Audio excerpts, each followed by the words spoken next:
It's dangerous to run around here, boys. Grandpa, hurry! Hurry up! Grandpa, you're too slow.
Hey.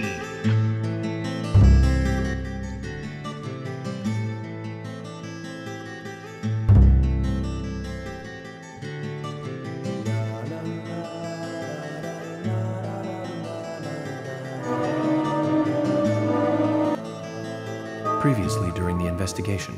These puppies are making me go to another town in the boondocks again. I didn't think you'd keep me waiting in the rain for so long. Welcome to Greenville. I'm the sheriff, George Woodman. Call me George. There's definitely something in this town. Do you feel it, Zach? My coffee warned me about it.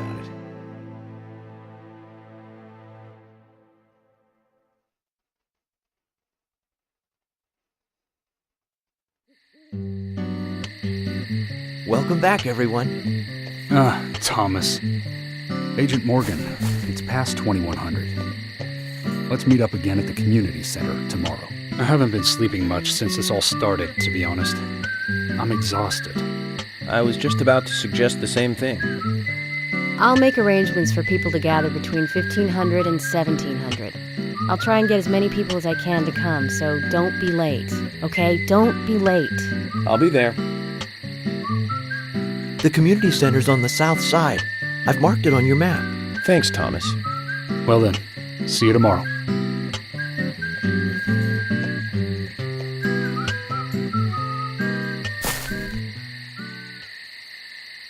15 to 17.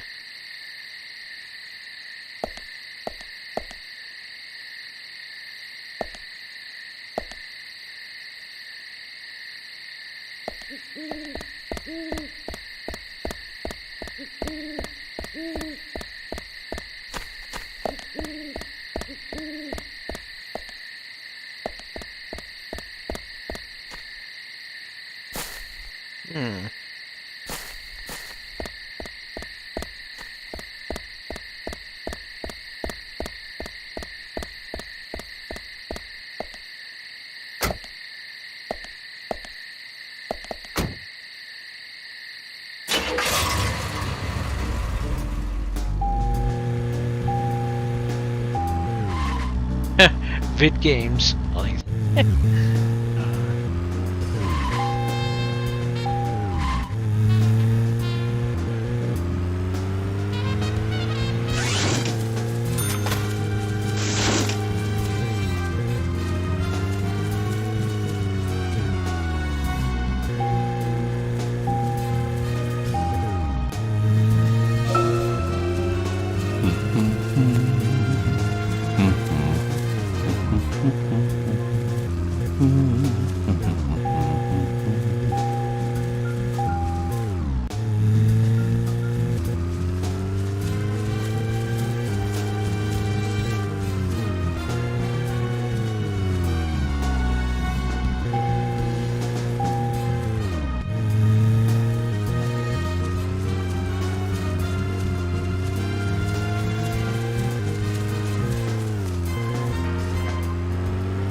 Can I go fishing?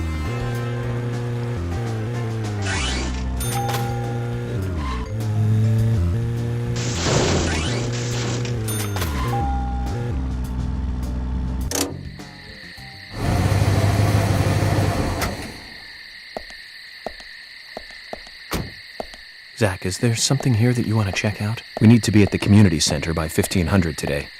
Just think of talking in front of all those people. What do you think, Zach? It's going to get fun.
Failed.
A brown bullhead catfish. Oh, nice.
A can?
Smallmouth bass. Aw.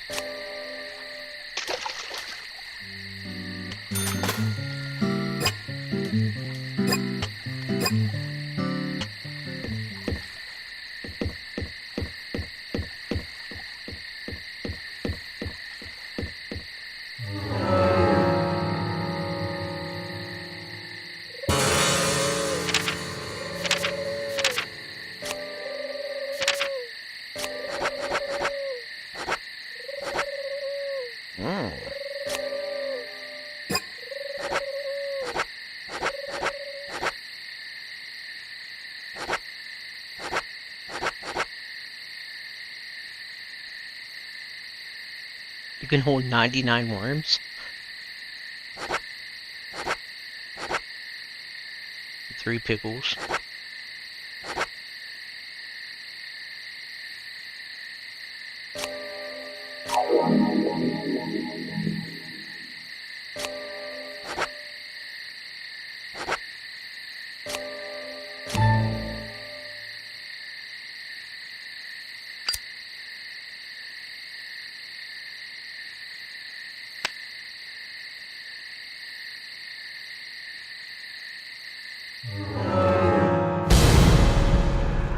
Uh-oh. What's happening?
What are these bones?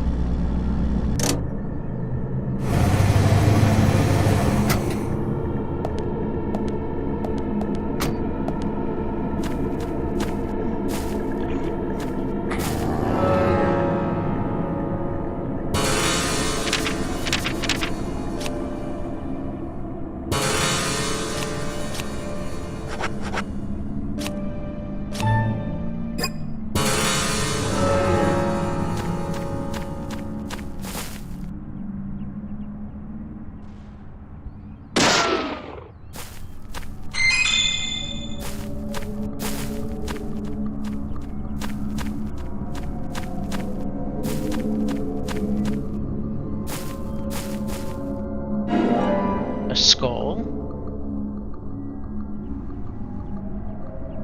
A human bone? This doesn't look related to the case, but shouldn't I let someone know?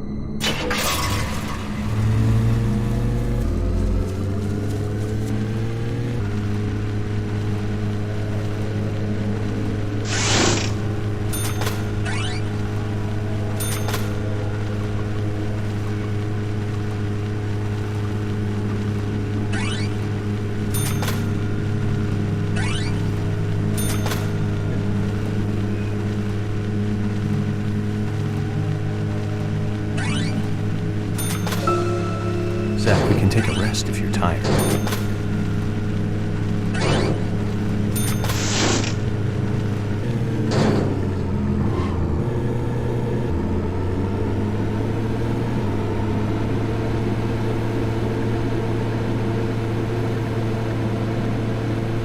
This car's at 14%?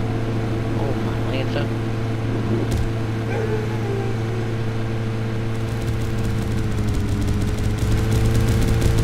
The hell?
Zach, Emily arranged for people to come between 1500 and 1700. We can't do anything here right now.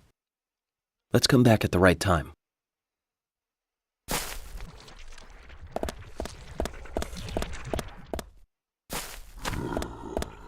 Dear Lord.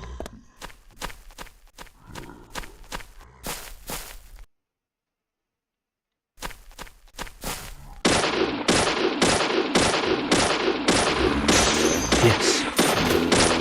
Amazing.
you rest or have a coffee?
Greenvale Community Center. Now that's an impressive building. The clock tower is impressive too.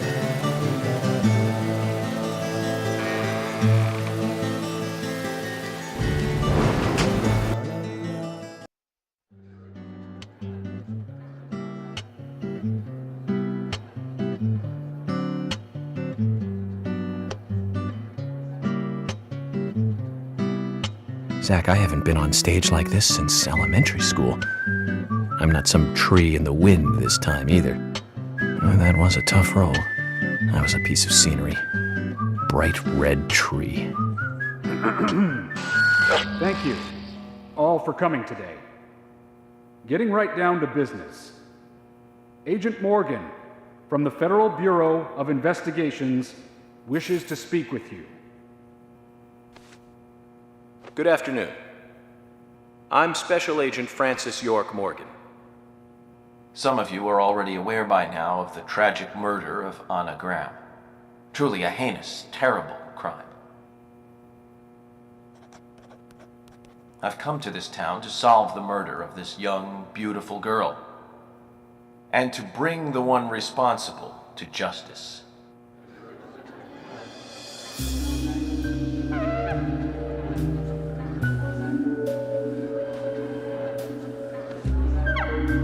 Unfortunately, incidents like these have a tendency to happen again.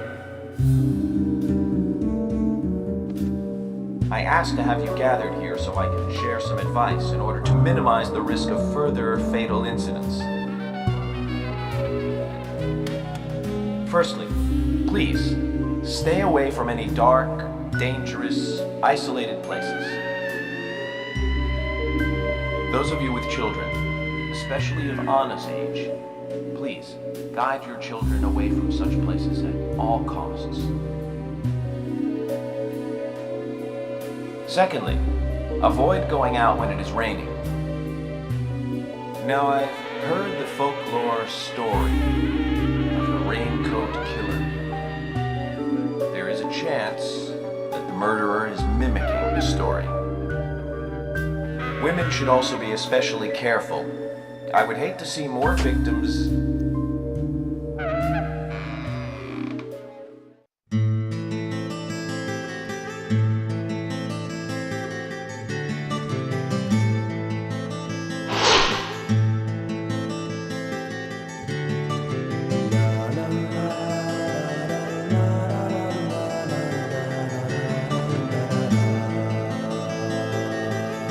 Who's the fashionably late one? That's Carol, Thomas's sister.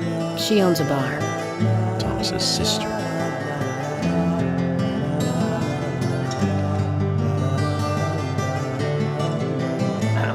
Excuse me. So, as I have said, avoid going outside when it is raining. Young women should be especially careful. Report anything or anyone suspicious immediately. The murderer will be caught and brought to justice. But you must all remain on guard until we do so. That's all I have to say. Thank you.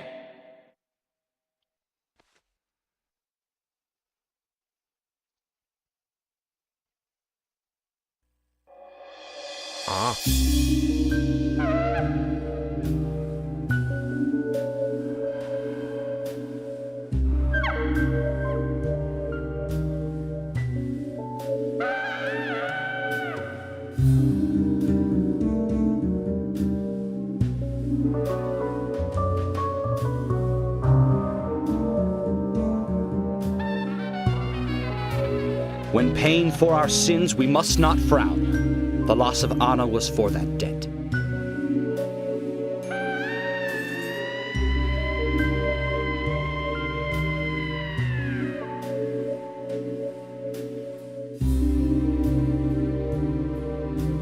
When purple fog covers our town, we'll all wander in hell, I fret. So says Mr. Stewart.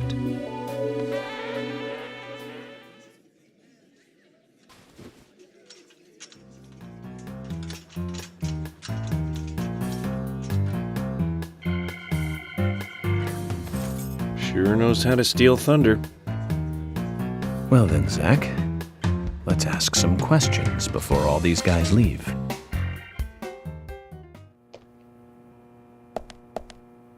What's with all these bugs? Is it because I stink?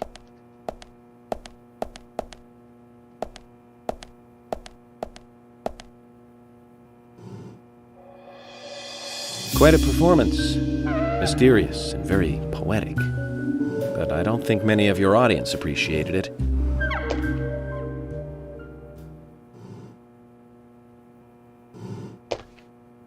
Mr. Francis York Morgan, the purple fog appears with rain, soiling and ruining our town. The evil does not drain. Find out why the town is soiled.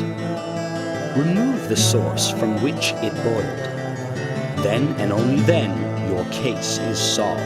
But for this to happen, to solve the crime, the proper must do the proper at the proper time. It is not yet mine, that is, Mr. Stewart's time, not mine. But if you, Mr. York, find the right timing to chat with me, that is, with Mr. Stewart, may that be informative and fruitful, you will see. So says Mr. Stewart.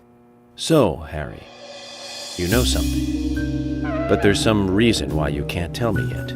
Is that what you're trying to say? Cut the poetic rubbish, Harry, and tell us what you know. We can force you to talk, you know.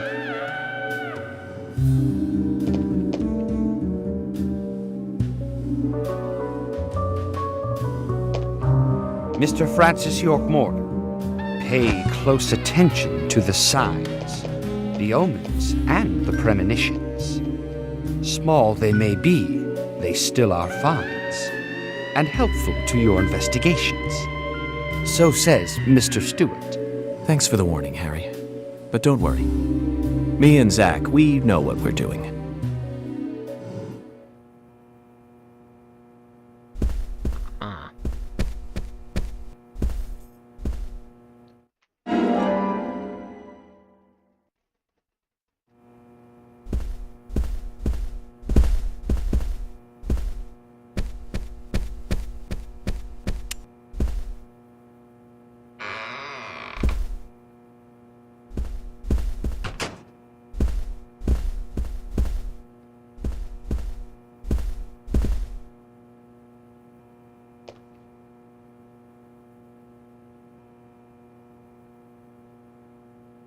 I'm FBI Special Agent Francis York Morgan. So Anna was killed. But why does that bring the FBI here?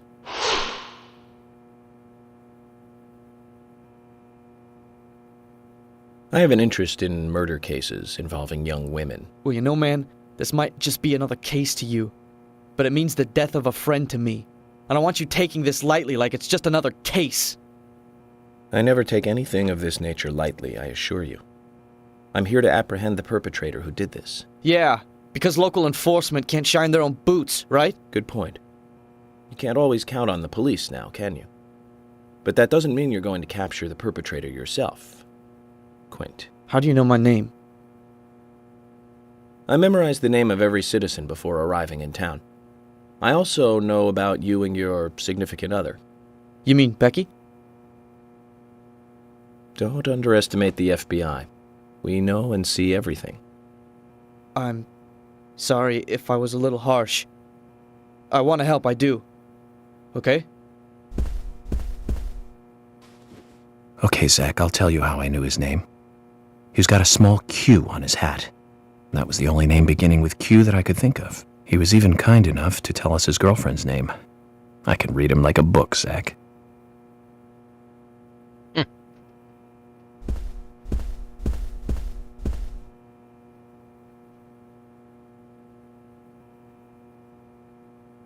You're York, right? I'm Richard Dunn, the owner of the Darts Bar, Swery 65.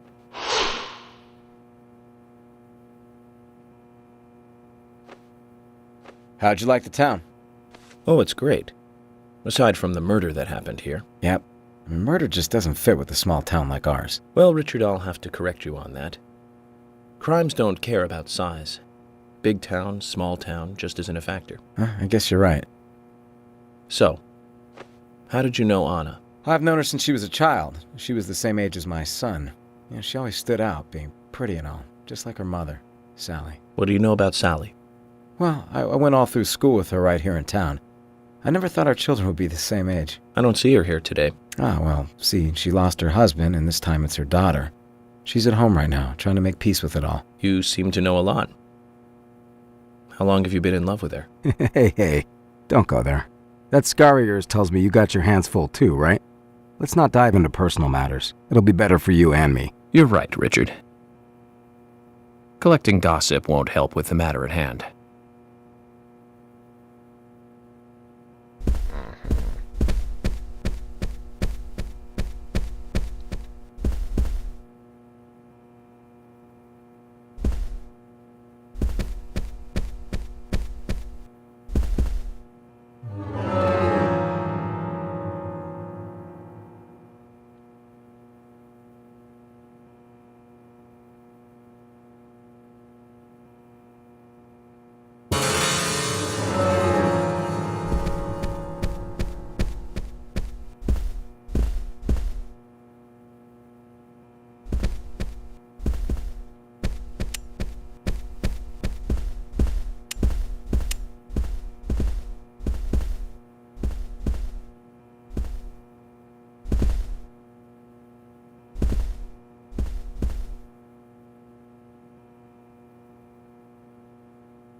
I'm FBI Special Agent Francis York Morgan.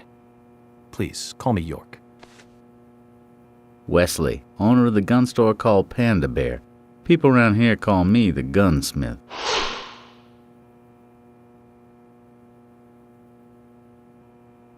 Was there something you want to ask me? How do you make a living running a gun store in a place like this? I'd be worried because there can't be that many customers. Worry gives a small thing a big shadow. I do gunsmith work in my shop, too. If you got the skills, the customers find you. All you need is a network. I hope so.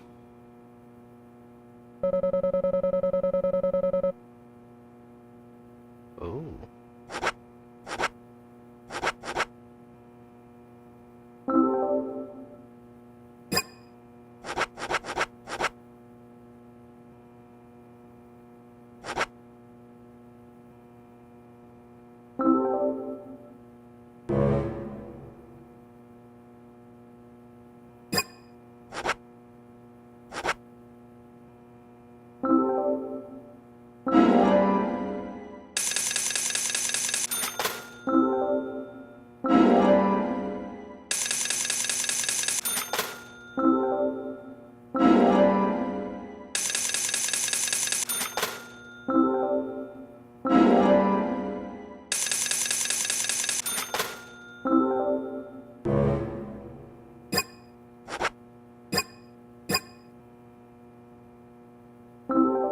You've got quite a selection here.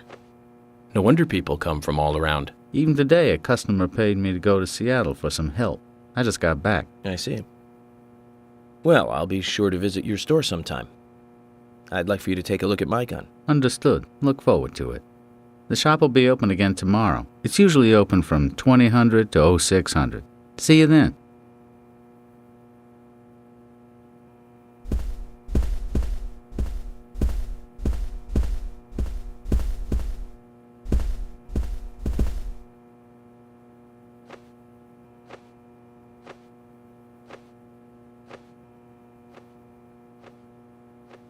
I'm U.S. Special Agent Francis York Morgan.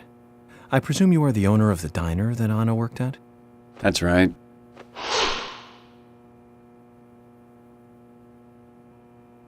I'd like to ask you a few questions about Anna Graham. Did you notice anything strange about her prior to the incident? Nick, are you hiding something? No, nothing. You're sure? I'm sorry, but I don't like repeating myself.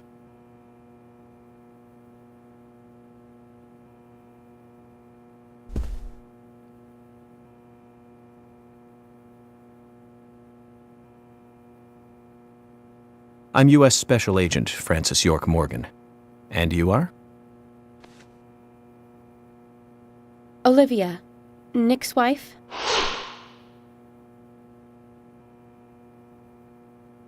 Anna worked at your husband's diner, right? What kind of girl was she? Well, she was a very hard worker. A nice girl. Did you ever see her acting strange? Well, not really. But there was one thing. Well, you see, the diner closes when it rains. Many shops do that around here, as you might have heard. Anyway, Anna always seemed unfocused the day after it rained. And came in late, too. It was almost as if she used up all her energy the day before. Come to think of it, that was really strange. Did that legendary monster really kill her? It wasn't a monster. Just a criminal. Criminal I'm going to catch and bring to justice.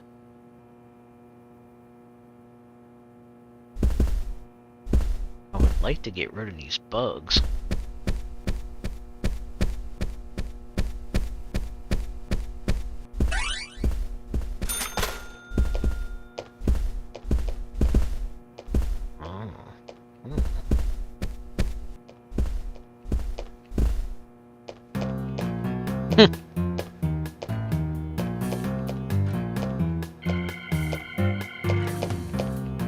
Oh my pot is getting cold.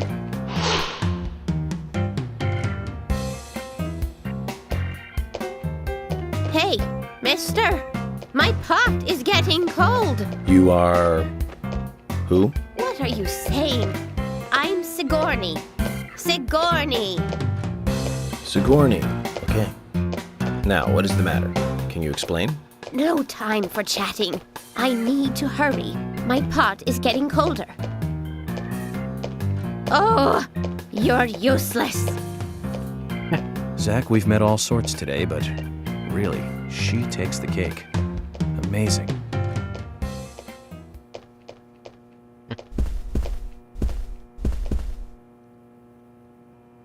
Mr. Morgan, you're quite an impressive public speaker. Really? Thank you, Polly. You reminded me a little of a play I saw when I was younger. What kind of play? I'm talking about back when this place was still called the Mercury Theater.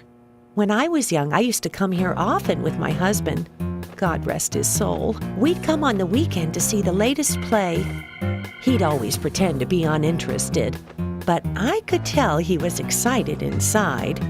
He was just one of those kind of guys, really, thinking about it now. Really, Polly? So what's your favorite play? Oh, well, I like so many. There was one in particular, but I can't recall the name anymore. Oh, it was a very famous one, too. Something by Shakespeare? Oh,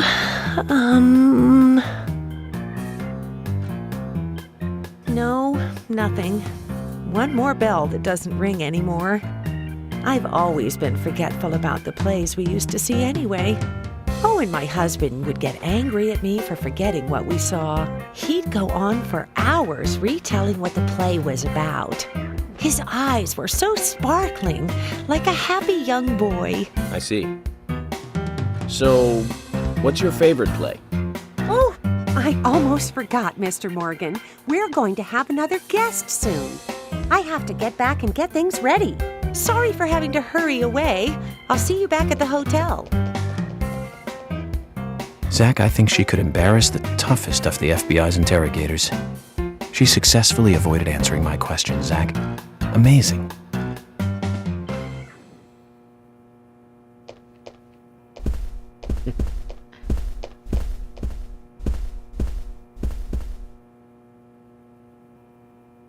Jim, thanks for your help in the forest. How are Isaac and Isaiah? They're fine. They really seem to love their grandpa. Well, I guess they do, son. I want to keep them away from the filth of the material world as much as I can. Their mother agrees, which is why she lets me take care of them so often. And that's why I want you to solve this case quickly and go home. Those rumors about that scar of yours do more damage than good around here. I guess I reek of the material world, don't I? I have to in order to do my job. But I understand what you mean. I'd think the same if I was born in a place like this, Zach.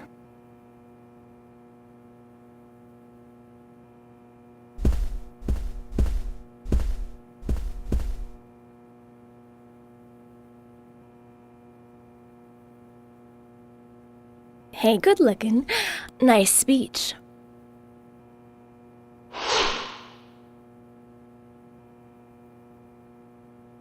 And you are? Oh, I'm Gina. I'm married to Jack. He runs the gas station. Call me the Rose. You look pretty revealing. Oh, this old thing. Oh, you should see some of my other clothes. You? Oh, now you are cool. That scar really is a turn-on. You should come to my station. I'll give you a little extra service. That would be great. I can't believe how expensive gasoline is nowadays. Some extra service would be great. Now, about my current case. Do you have any information on Anna? Have you seen anything suspicious? Oh, I don't know. Talk to my hubby about the difficult stuff, okay? This is getting us nowhere, Zach.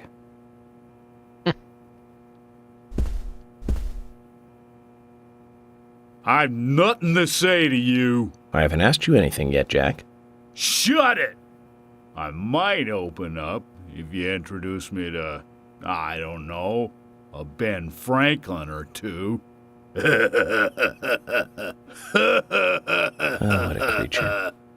Guess there's always someone like him in every town.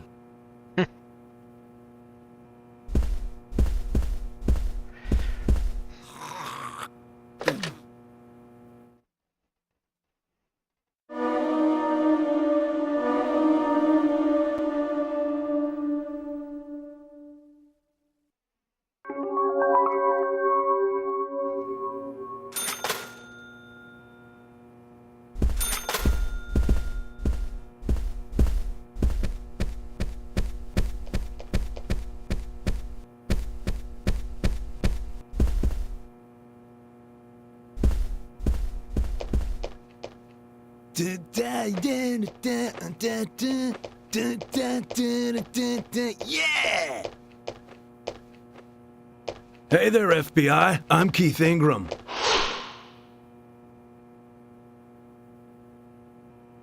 FBI Special Agent Francis York Morgan. Please, call me York. That's what everyone always calls me. Okay, York. No problem, man. So, Keith, I hear you run the Milk Barn convenience store. That's right, man. Rock and roll!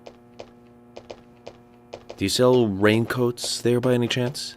Yeah, but nobody ever buys them, though. Anyone who wears one of them, I say, just ain't a rocker. But you know, that scar of yours, now that scar rocks. This scar rocks? Now that's a new one.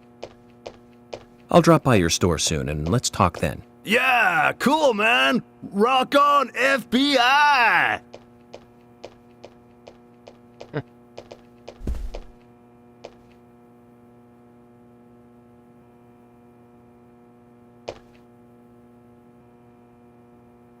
You're Isaac and Isaiah's mother? Yes, I'm Lily.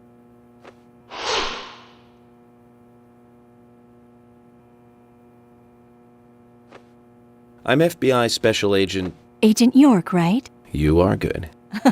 The handsome special agent from the big city. The facial scar trademark. The way you introduce yourself. Everyone's talking about you. Well, I can't say much about the scar. But the way I introduce myself, Zach and I consider it a kind of ritual of sorts. Everyone has their own rituals. It's like always leaving the house left foot first.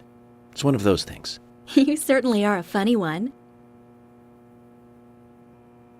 So, have you noticed anything strange or out of place recently? Well, Becky's been taking a couple of days off from work, but aside from that, I heard she was in shock after the murder. But... You think there's something else? Well, I took the boys along to see her today. She's always so kind to them, and they love seeing her too. But she took in the boys and told me to wait outside. Something about a special secret between just the three of them. I just couldn't understand it. Now that's interesting. Thank you, Lily. Perhaps we should give Becky a visit tomorrow, Zach.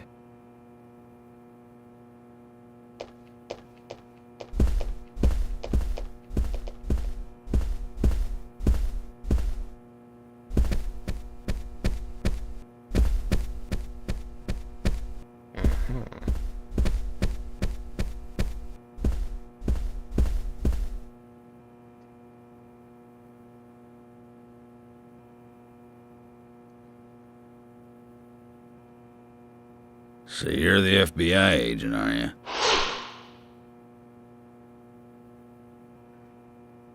I'm FBI Special Agent Francis York Morgan. I'm the general. I fought for my country in the Vietnam War. A real-life war hero. So why are you living here? Soldier, this is my hometown. After a man returns from war, there's no place to go other than his hometown. Your little speech, you mentioned the raincoat killer. Was that a problem? You imbecile. The raincoat killer's no myth, not mere folklore, not a fairy tale. It's based on actual events that happened in this town. It is. I'm interested. Can you tell me more about this? You kids today don't even know how to ask for something right. Soldier, if you want to hear more, you come to my office.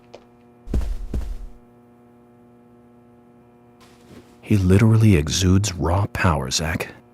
Despite the credibility issues, we should give him a visit. One thing, though. calls himself a general, but isn't that a sergeant's uniform?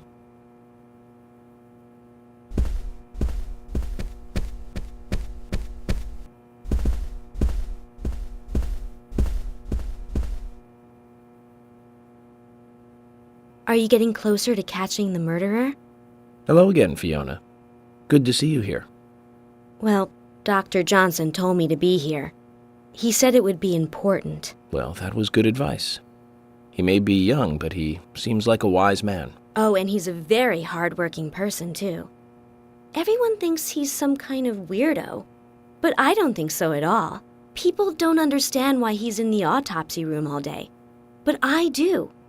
He's doing research to make the world a better place in the future. You know, he already made a fortune in LA with his career. I did not know that. You didn't? Oh, the doctor is a very rich man. He has a really big house over by the lake. Amazing, Zach. You must be loaded. Rich and young. A perfect combination. But you don't get that feeling from him at all, do you? He doesn't show it. That's one of the things I like best about him. Well, I could have been fooled if it weren't for you. Thanks for the valuable information, Fiona.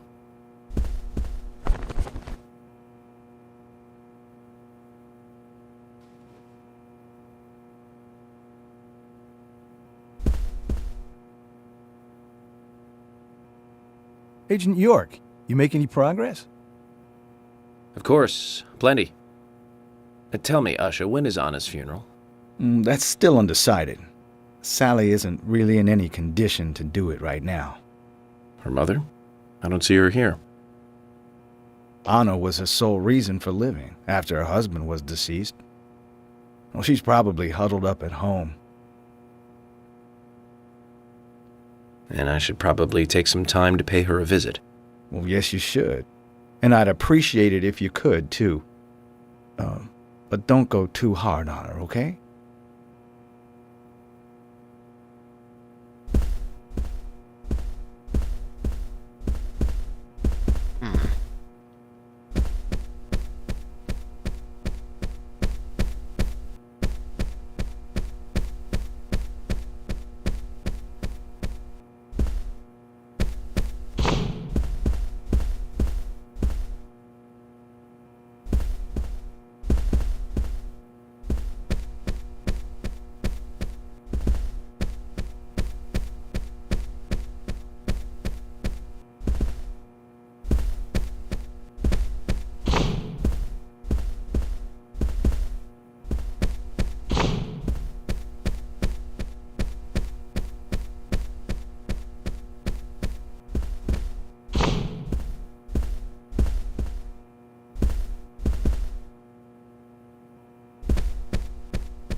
Good evening, Agent.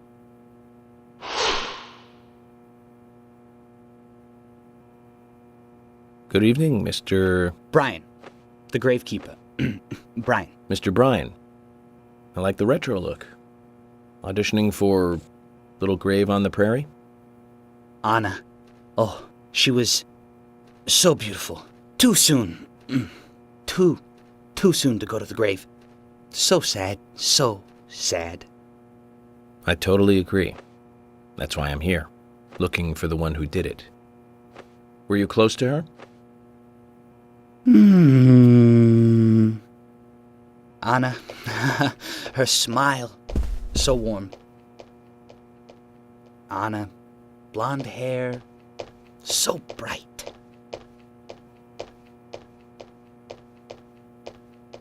There's a graveyard somewhere in town, Zach. I'm not excited about the idea, but maybe we should at least check it out.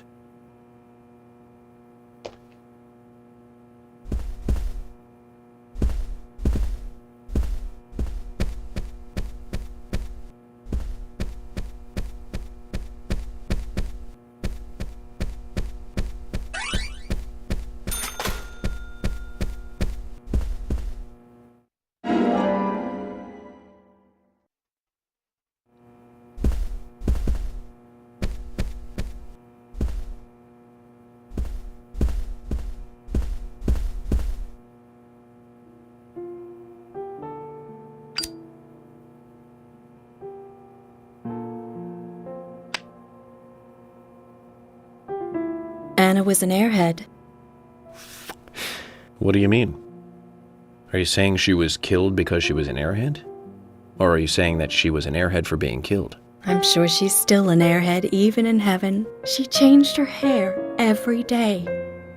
If she lost a pound, she'd be ecstatic. Gain one, and she'd almost be in tears. She broke many, many plates every day at the diner, and she'd always have a smile on her face. Always having fun. Everyone looked at her and knew she was a cute, adorable, loving airhead. But they would be smiling right along with her. I wouldn't be surprised if the angels smiled with her too.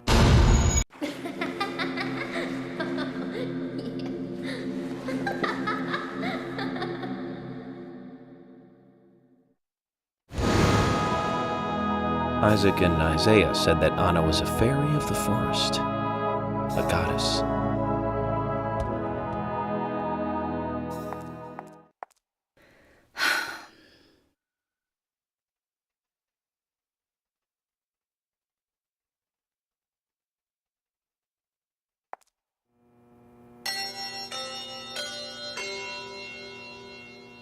Agent Morgan, I'd like to let everyone go home now. Let's go outside.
Well then, Agent York, do you have any plans for this evening? I was going to head back to the hotel and go over my notes. I need to contact HQ and give a progress report, too. Okay, then let's call it a day here.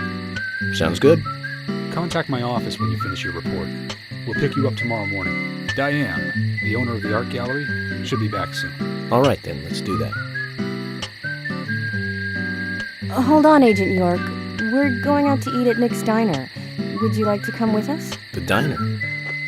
That might be nice.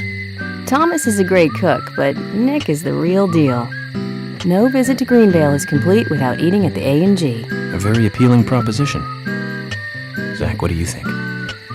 We can always go back to the hotel after eating dinner, or go directly back to the hotel. You decide, Zach.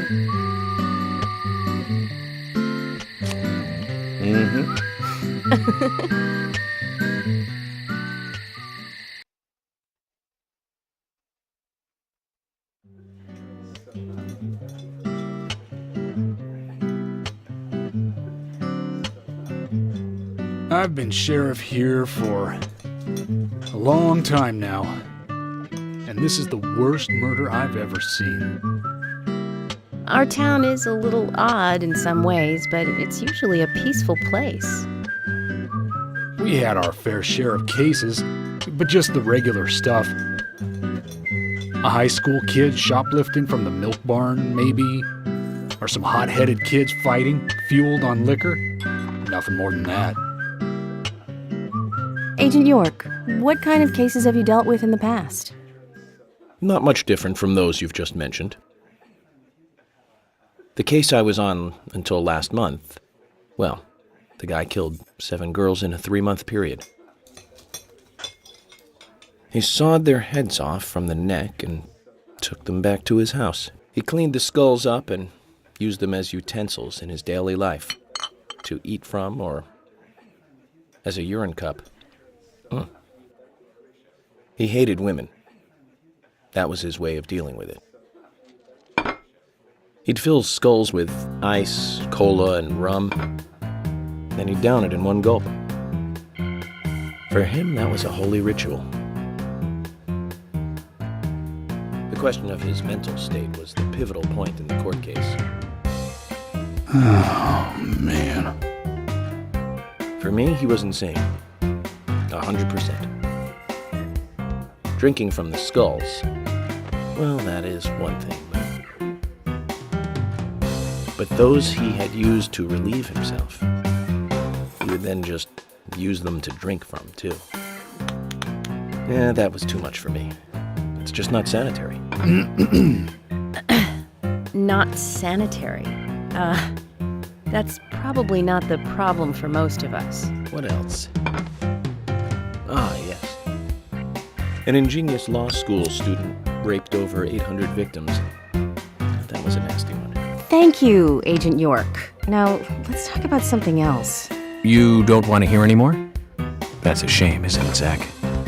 I was just about to get to the good part, too. Sounds like you live in a totally different world. I mean, you're like an elite agent who just jumped out from a movie or something.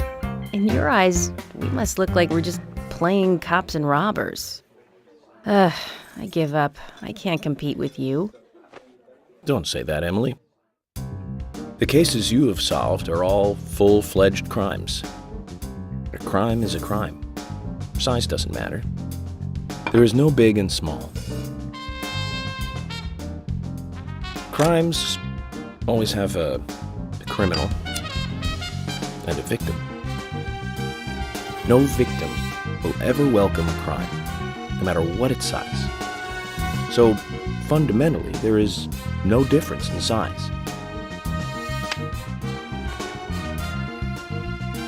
Well said, Agent Morgan. We work day and night to preserve peace and order in this town. You understand that, right? Of course. But still, I don't view shoplifting and Anna's murder as the same level of crime. Me neither. I never even dreamt that such a thing could ever even happen in this town. I keep on expecting to see Anna here in this diner, waiting on tables.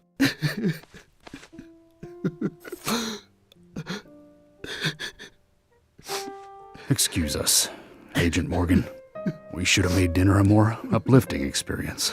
Let's call it a night. Okay. Good night, then.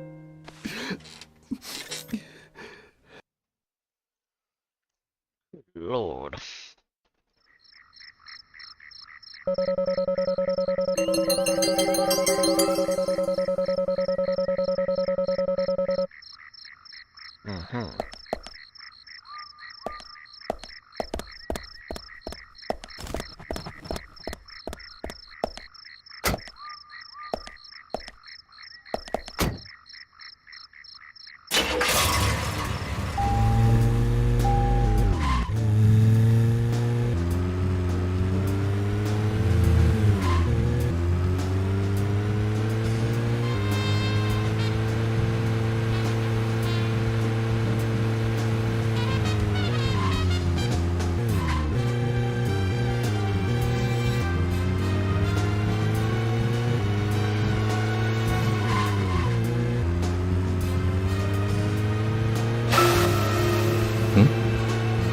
Nothing. Just my imagination.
Okay then, Zach.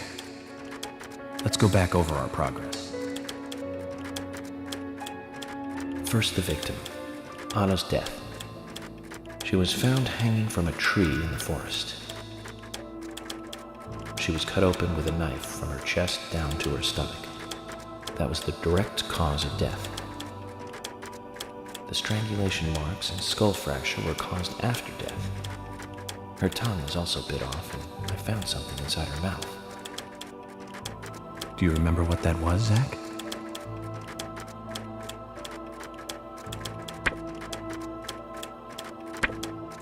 Red seed. That's right. We found the same red seed in her mouth. According to Emily, it was raining when Anna was killed, but traces of tears were still evident on her face. Which means the perpetrator killed Anna under a roof in the lumber mill, and then carried her body into the woods after it stopped raining. We found numerous important pieces of evidence at the site of the crime. A total of 4 things. Knee prints in the grass, a wood chip with metal dust, a photo of a man with a tattoo on his back, and one other thing. Do you remember what that was, Zach?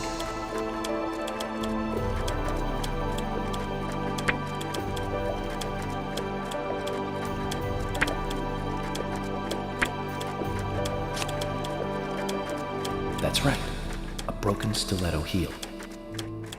Aligning this with the other evidence suggests that 2 people came into contact with Anna's body prior to it being discovered by us. Those being the perpetrator who killed Anna and Miss Stiletto Heel. There is also the possibility that a third party carried Anna to the woods. That means we could be dealing with 3 people. 2 or 3 people. In any case, Miss Stiletto Heel may have vital information. We need to find her next. We didn't use forensic methods, but we're still closing in on the criminal.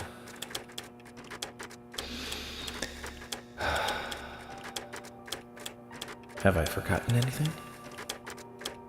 Ah, of course. The marks on her hand tell us that Anna was gripping something when she died. Do you remember that, Zach? What do you think she was holding on to?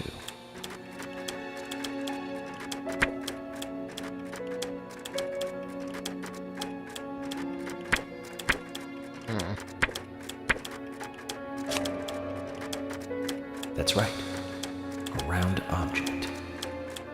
The marks on her hand suggest a peace mark. The man in the photo found in the woods had a tattoo of an upside-down peace mark on his back. These 2 could well be related. But we don't know for sure. Next, the townfolk. A few are worthy of special attention. Carol McLean, the singer and bar owner. She's Thomas's sister. Then there's Nick Cormack, the owner of the diner. Both of them seem to be hiding something. There's Diane, the owner of the art gallery, who's out of town. Then we have problematic, old, rich, and eccentric Harry. Both will be tough to crack. Well, we just have to go one by one. I've been thinking, one of the biggest rewards here is the fantastic food. Enjoying food is cultural, and yet it's also a bit uncivilized. It's interesting how good food motivates me to work harder during investigations. Oh, and on Emily's back, it was strange to me. Hey, don't take that the wrong way, Zach. I wasn't getting all excited or anything. But it did make me feel strange, nostalgic, and sad almost. It's starting to rain. I think this case may take a while.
Are you thirsty? You must be very thirsty. You only take milk with your coffee? Coffee with milk, that's all.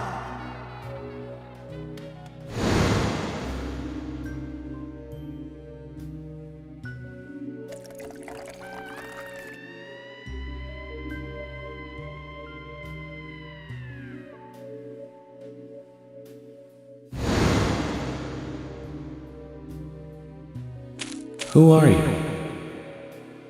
My name is Becky.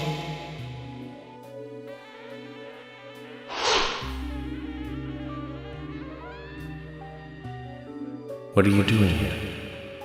My name is Becky. Anna's friend? My name is Becky. After your throat is quenched, you must do what you must do. Take a sip of coffee and go.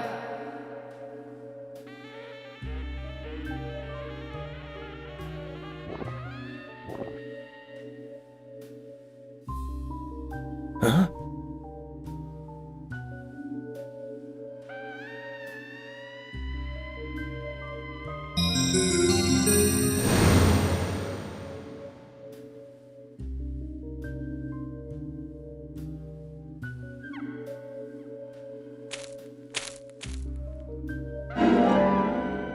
Episode 2, Part 1. Muse's Gallery.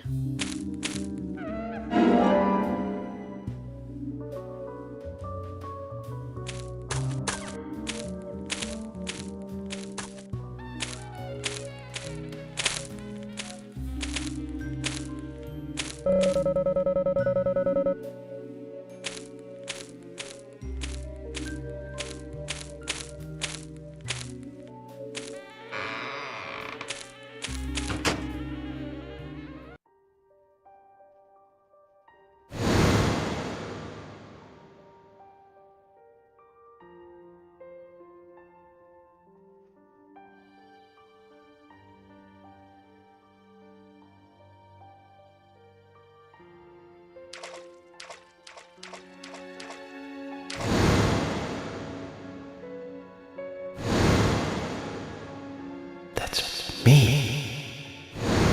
That's me when it happened.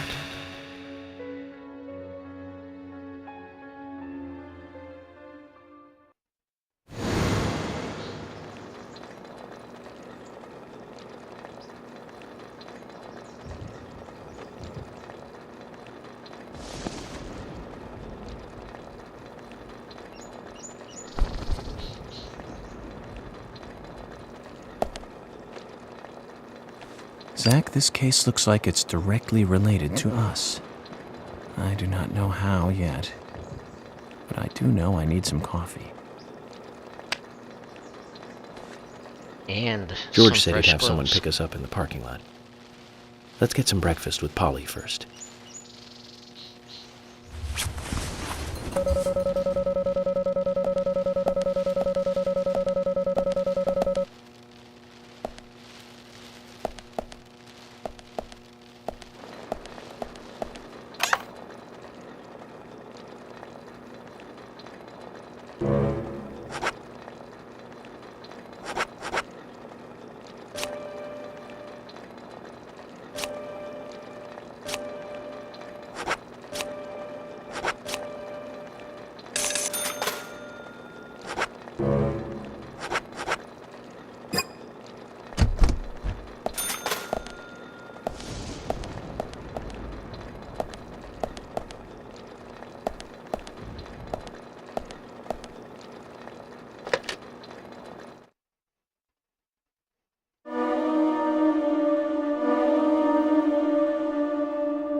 Whoa there! Did you need something? No, I was just passing by. I didn't think anybody else was here other than Polly. The door opening like that it surprised me, that's all.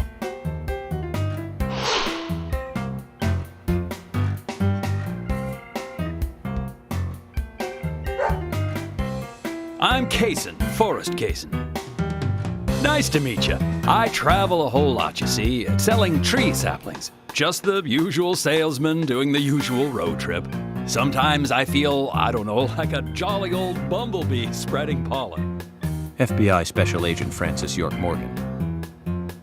I get it. You're the Special Agent Scarface that everyone's yakking about. Nice to meet you, Francis. Special Agent Scarface?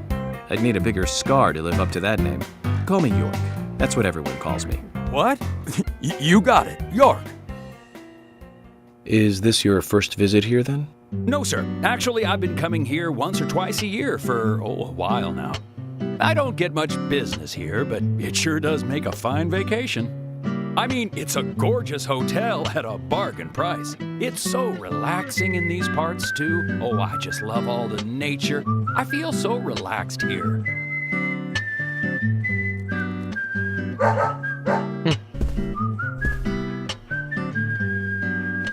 Say hi to Willie. Oh, don't worry, he's a good boy. Do you like dogs? Hey, Willie. How are you doing?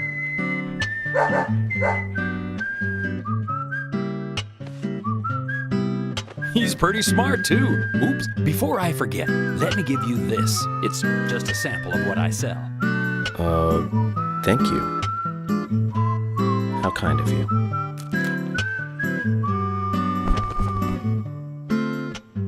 So, what brings the old FBI out here? Sounds like more than just a vacation. A murder, actually. The perpetrator is still out there. Try to stay indoors at night and during the rain. We want to prevent it from happening again, okay? Oh, it's a darn shame. Places like this used to be the safest in America. Could I ask you something? Do you know a lot about seeds? Seeds? Gardening, huh? You don't look like a green thumb, but let me tell you though, I'm pretty much the only one who can make those saplings sprout. There's a trick to it that can't really be passed on, you know?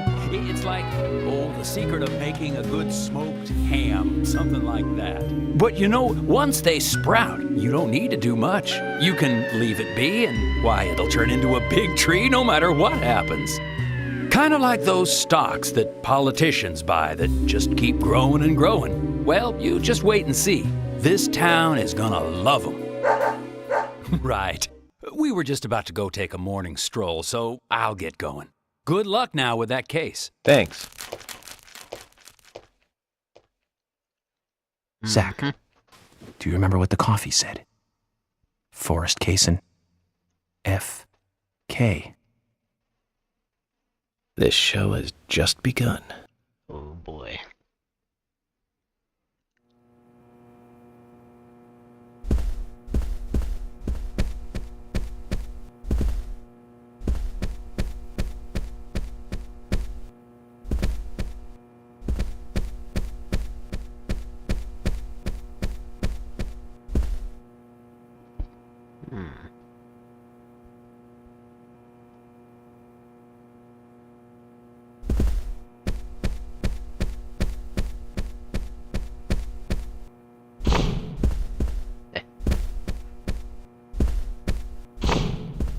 Uh-oh. I accidentally left.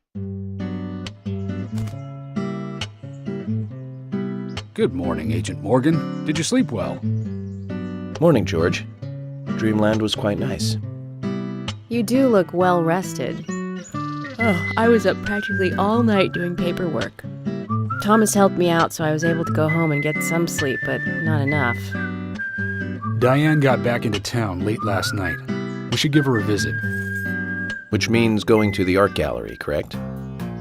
She lives and works in the office there, so it's the only place to find her. The gallery is open from 10 to 1700. Time for some art appreciation. A cultural activity in such a small countryside town. Amazing, Zach.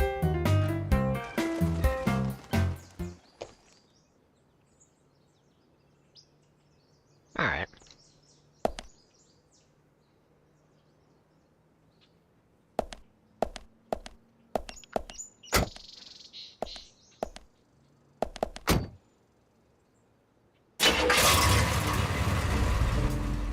The gallery is called Muses Gallery. The Muses were the 9 daughters of the goddess of memory in Greek mythology. Ah, it's just like Diane to name it that way. Is she that intelligent a woman? Oh, maybe. You'll see for yourself soon enough. Did you see how Emily reacted, Zach? I sense that this Diane is not popular among other women. I can't wait to meet her. The gallery is on the north side of town. Take the road along the lake and go north. Alright. Why did I choose this car? Oh, my Lanta.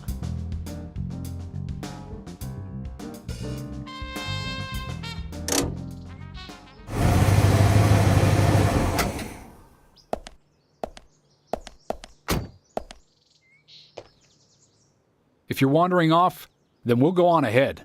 We don't have time to mess around. Okay, I'll meet up with you later. Agent York, the gallery is open from 10 to 1700. Please keep that in mind and don't be late. You got it. I'm gonna go get some coffee and some donuts and a whole bunch of stuff.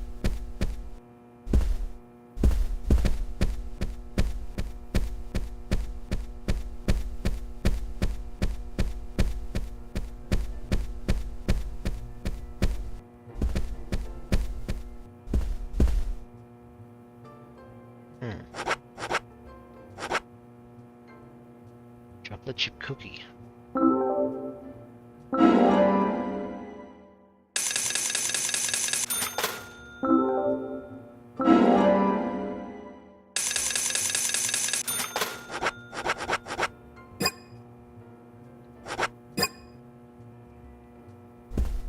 Coffee.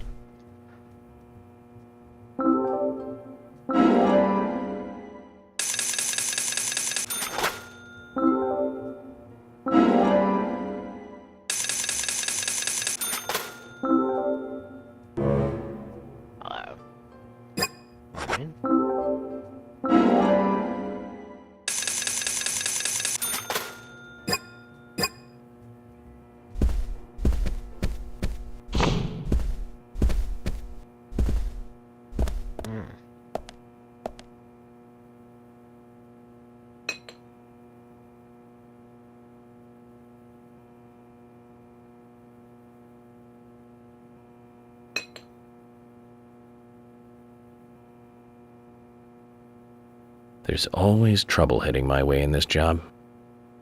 But I'm always up for a little excitement, too.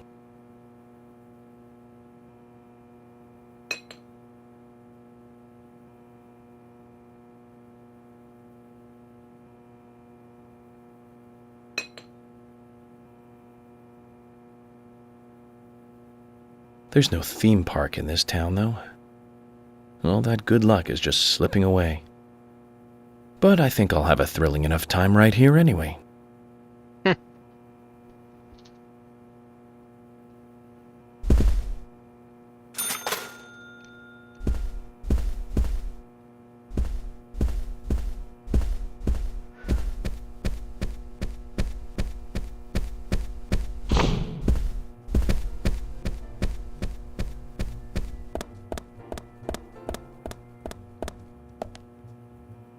Ollie? Oh, hi.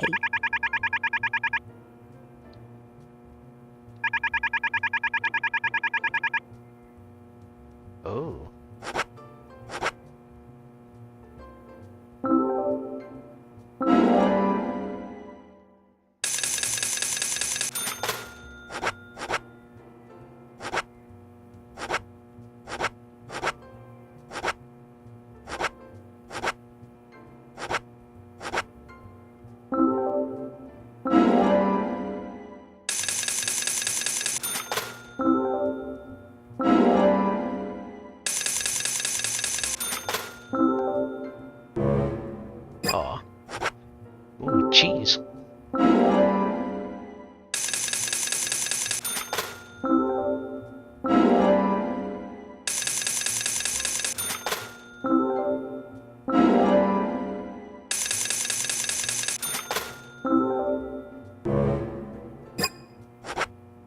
cherry pie.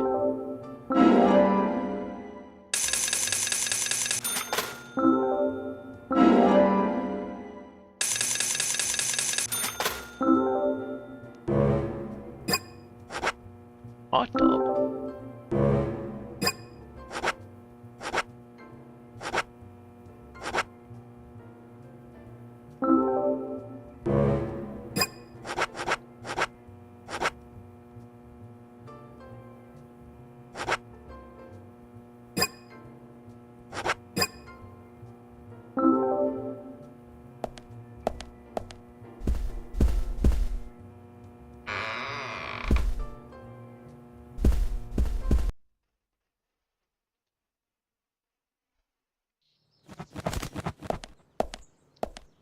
Hey.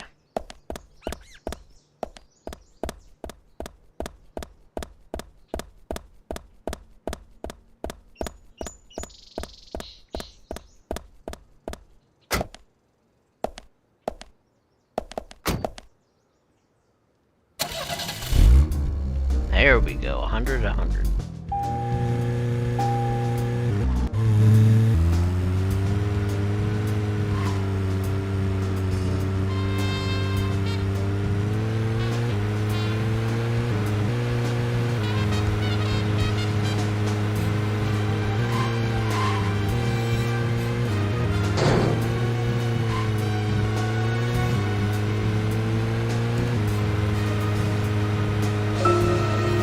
Zach, don't you think there are a lot of good-looking women in this town? It's like heaven compared to the town we grew up in. Do you remember Liz? Prom queen? Elizabeth Scott Moore. She could be royalty with a name like that. But you know, she was like an actress from a B-movie, wasn't she? Bleached blonde hair, too much makeup, clothes showed off her cleavage, and that mole by her mouth. Say, Zach, were you with me back then? You know, that mole was made with makeup, right? We happened to be on the same bus once. I saw her drawing it on with makeup. I wasn't surprised, I guess. Just impressed that she would go that far to create that image. Do you remember that movie we went to go see that day? I'll give you a hint. It was the fourth in a popular series, and was produced by Menahem Golan's Canon Films. Figured it out, Zach? Think it over, then. Call it your homework until next time.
To recap, the movie was the fourth sequel in a series that started in 1978.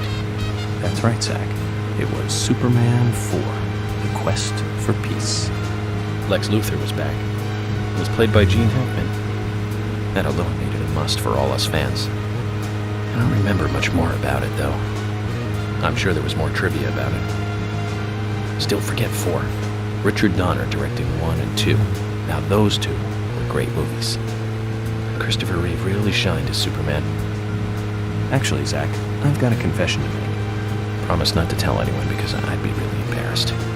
I actually like the first 2 Superman movies more than the first 2 Star Wars movies. I think John Williams did a better job with the theme song for Superman. But whenever I try to hum it always turns into the Star Wars song somewhere along the way. I know it's strange, Zach. I know. So, Zach, which Richard Donner film do you like the best? No need to hurry. Take some time and think it over.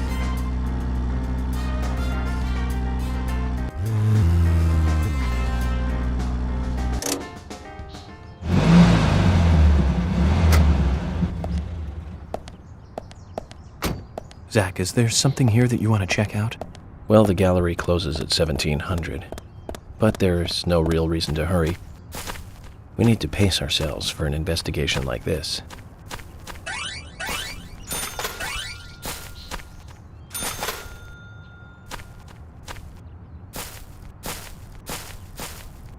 Oh, an onion?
Emily, Mr. FBI agent made it here all by himself. George, Emily, sorry to keep you waiting. I'm going to talk to Diane alone. You two just wait out here. What the hell are you saying? I know, it's very rude of me. I know. But also very important. I always make sure that I meet with the important ones, one-on-one. Otherwise, it's difficult to sense the subtle reactions of the suspect. This is just how I do things, and I'd appreciate your understanding.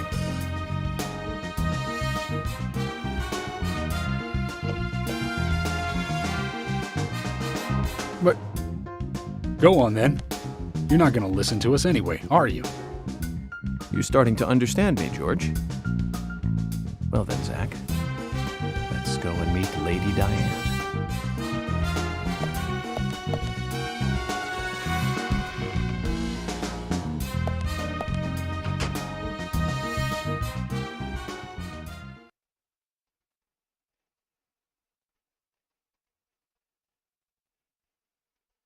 Hello?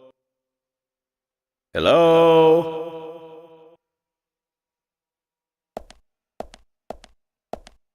No reply.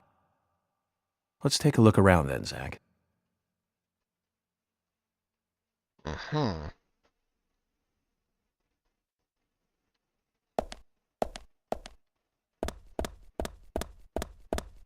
I'm gonna save first.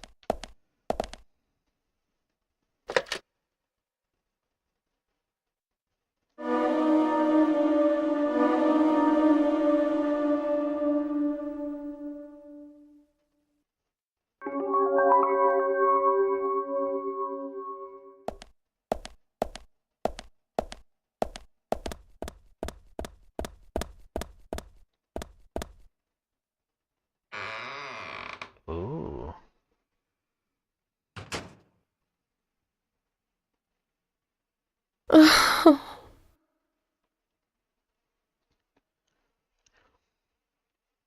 Olivia. Hello, Olivia. Do you like art? Yes, I do. Well, I mean, I like trees. Trees. okay.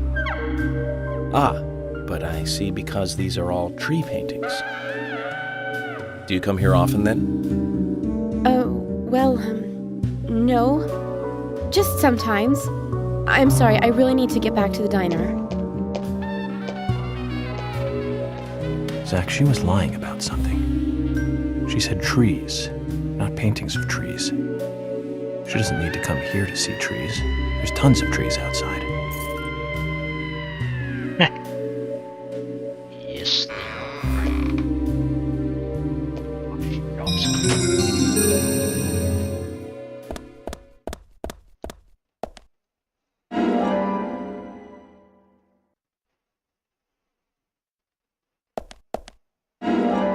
And a key. Interesting.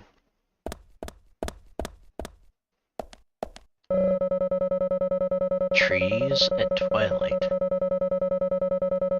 Painting of 6 trees bathed in a sunset glow. 6 trees, huh?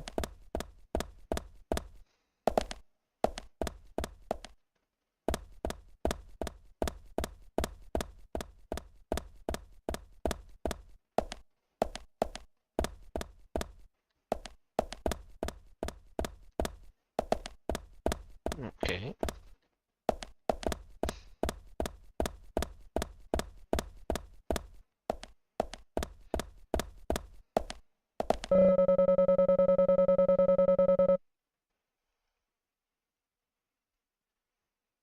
Meters tall.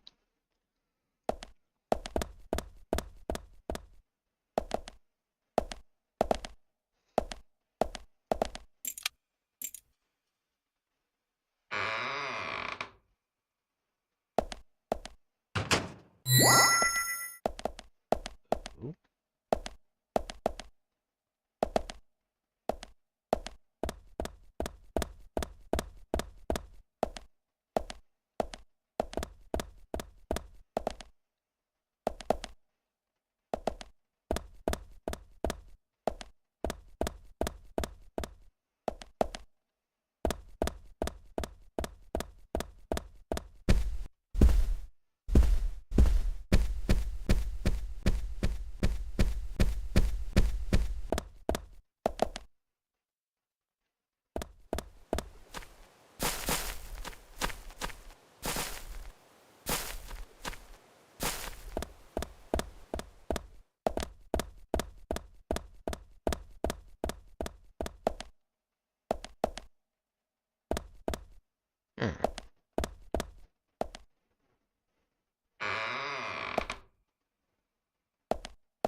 Interesting.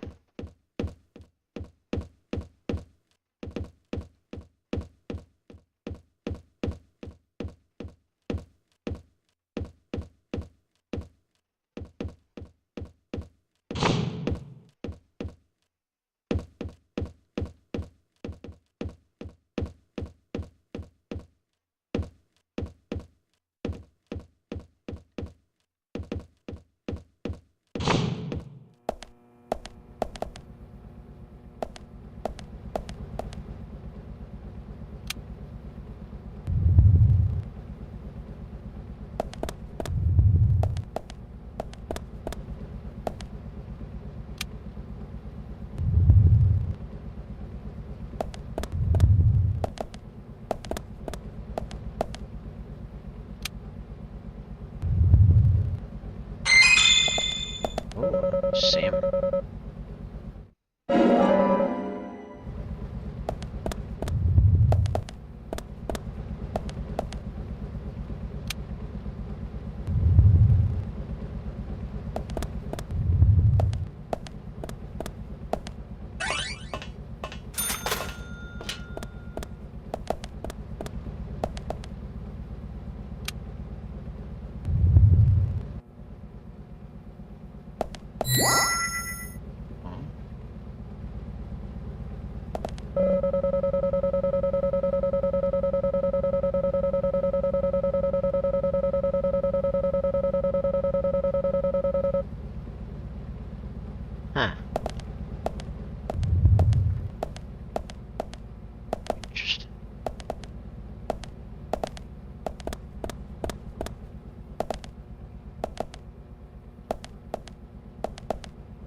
Huh?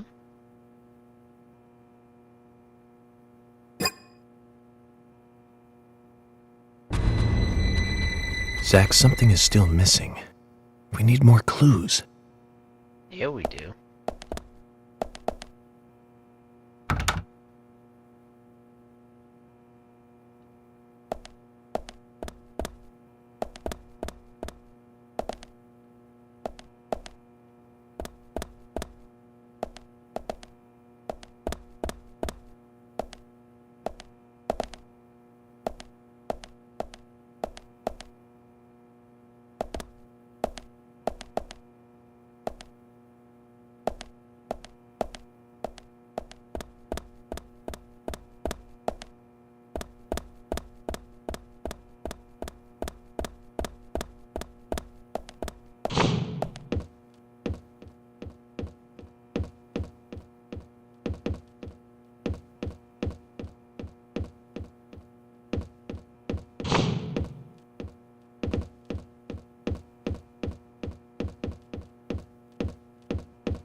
Four trees.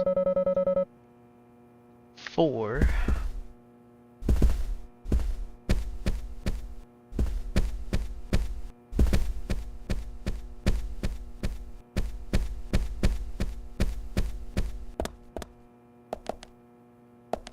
Hmm.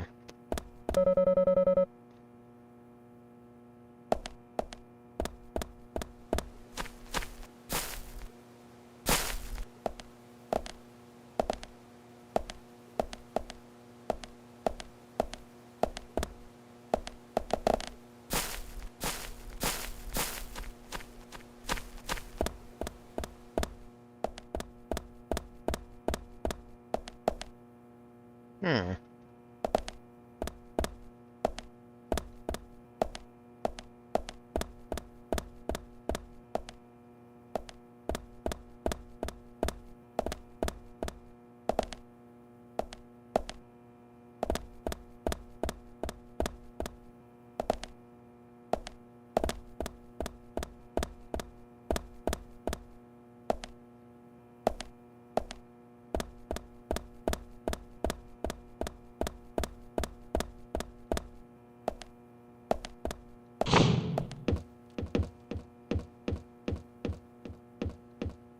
Can I bring that painting with me?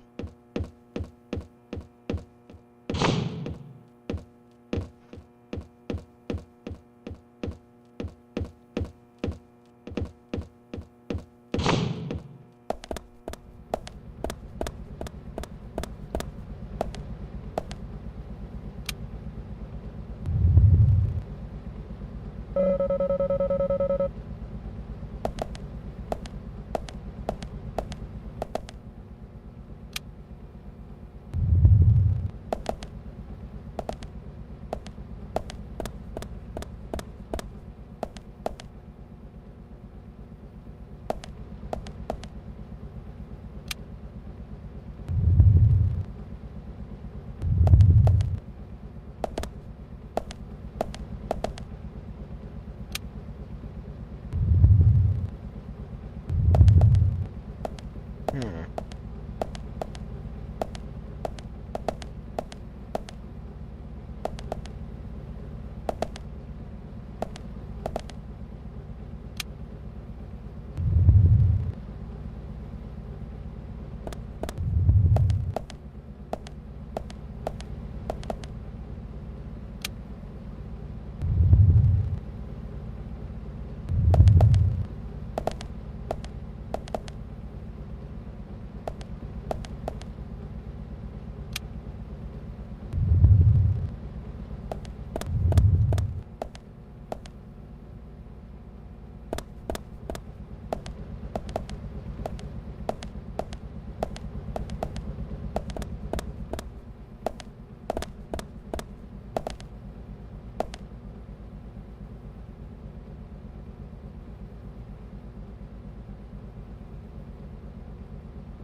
Understand.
Hmm.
Oh.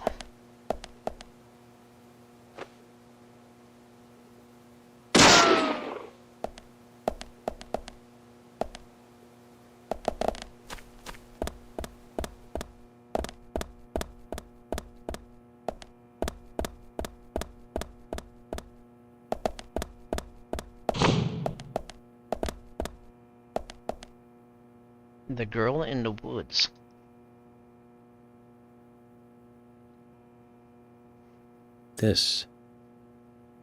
Call this a painting? A bit primitive with poor composition. Hardly the work of a master. But strangely, though, it powerfully exudes a soft, warm feeling. On the back it says, Guardian of the Art Gallery, in fresh strokes. So someone added that recently. Guardian of the Art Gallery. Wouldn't that be Diane? And why is this painting here? Girl in the woods.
Why can't I take this painting?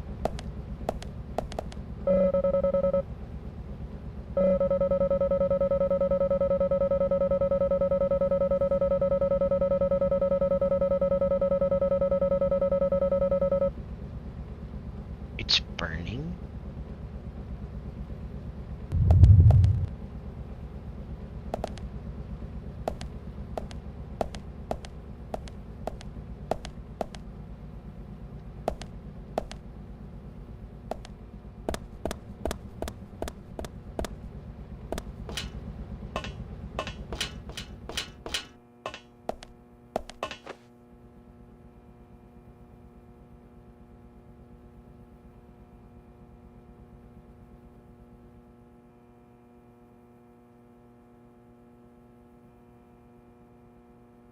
Hmm.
Hmm.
Hmm.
This game is.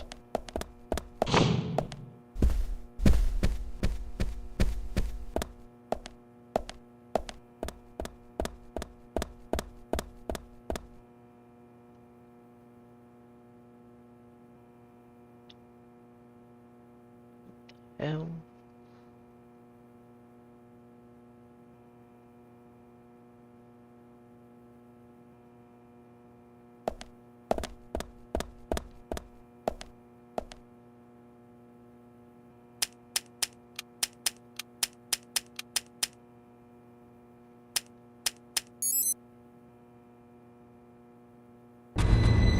Zach, something is still missing. We need more clues.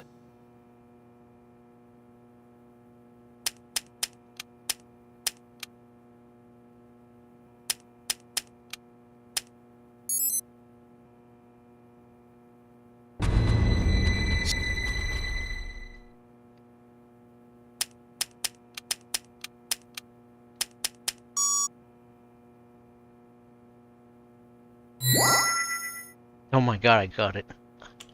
No way.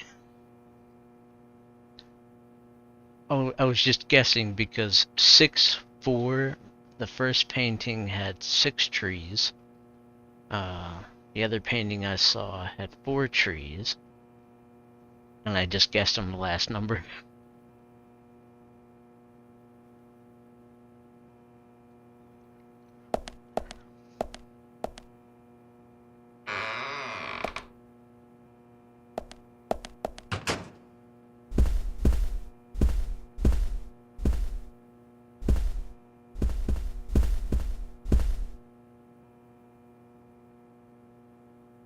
Like I said, there's no point in you having this. I can put it to far better use. I'm taking it with me, okay? That's fine by me then, as you wish.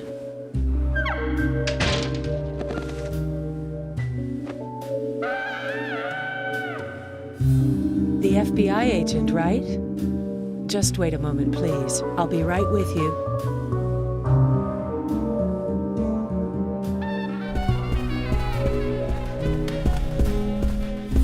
So there's no way you could have been at the scene of the crime? That's right.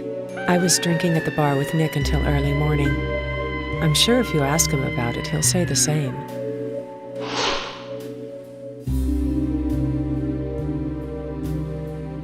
Very well. I'll be sure to do that. One other thing. That argument with Carol just now.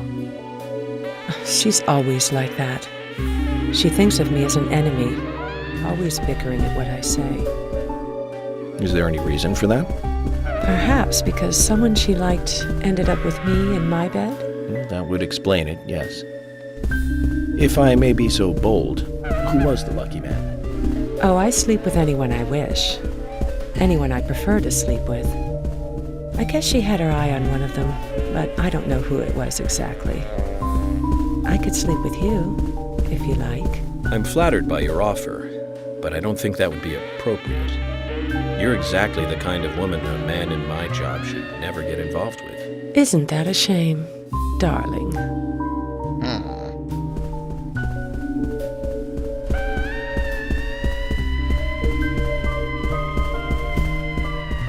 I'll be frank. Right now, you are not a suspect. But both Zach and I are certainly feeling shaky about you. If you want to remain in the clear, just watch yourself from now on. Oh, you don't know, do you? Artists and art lovers, we love a good thrill. Thank you for your help. I have nothing further to ask you at the moment. Goodbye.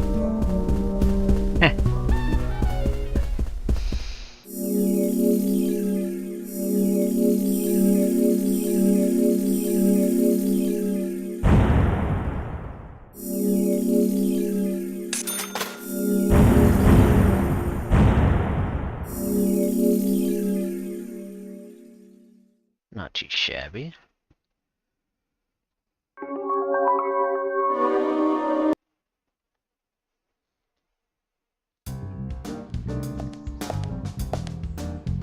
I had a chat with Diane. She said she was at the bar drinking with Nick at the time of the murder. We need to confirm her story. Let's talk to Nick at the diner. Very well, Agent Morgan. I have to head back to the department and clear up some paperwork. Go with Emily to the A&G diner. Okay, then. I'll show you the way. The diner's open from 9 to 2100. Just as we suspected, Zach. Diane is the key to this case. I have a feeling she will lead us right to the criminal.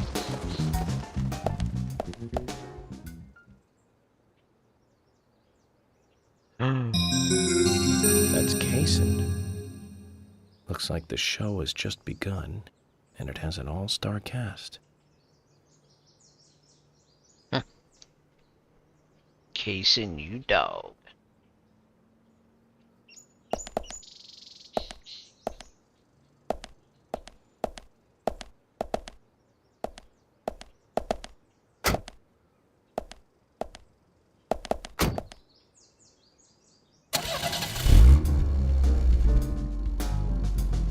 Emily, do you know a man named Forrest Kaysen?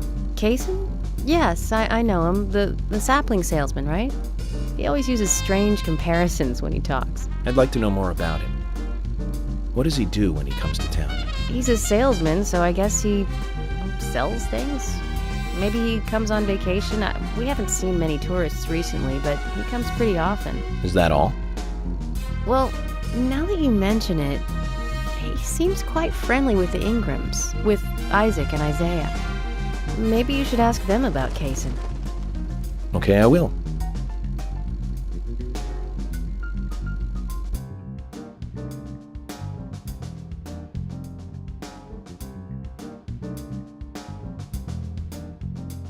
What's up, 8-bit?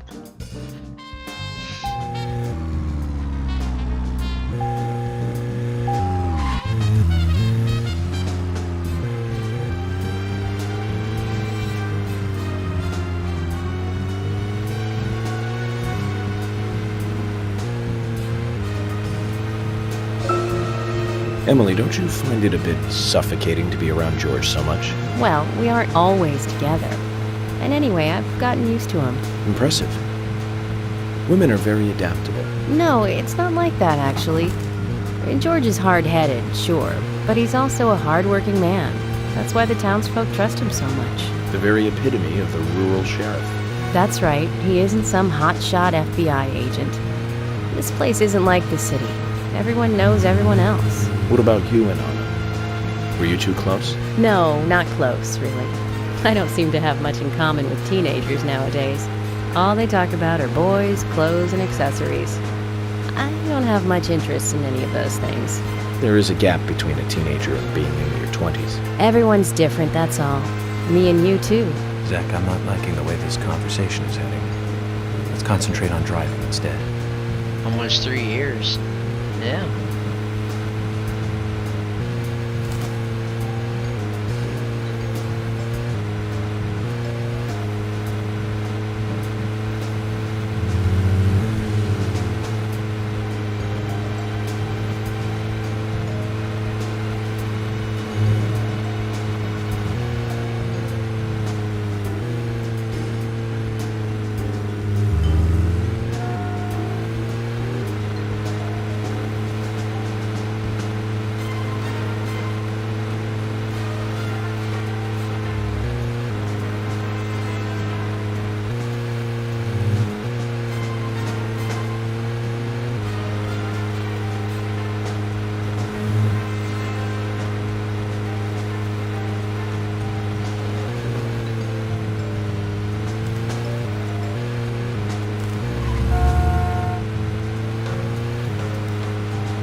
Fill her up.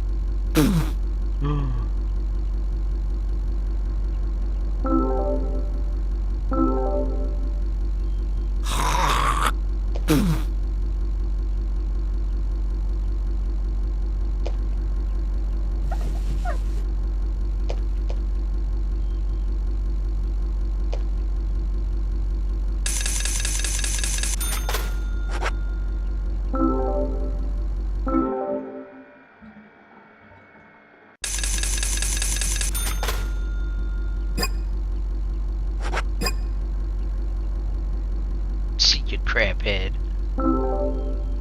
So rude.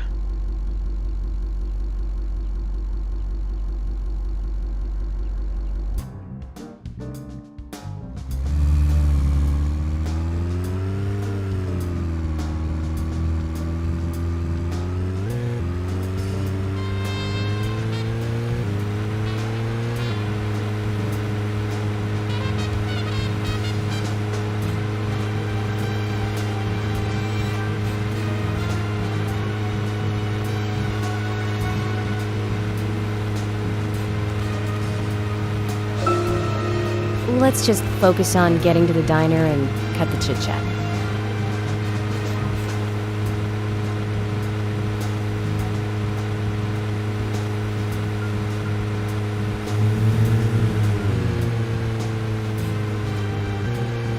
This way?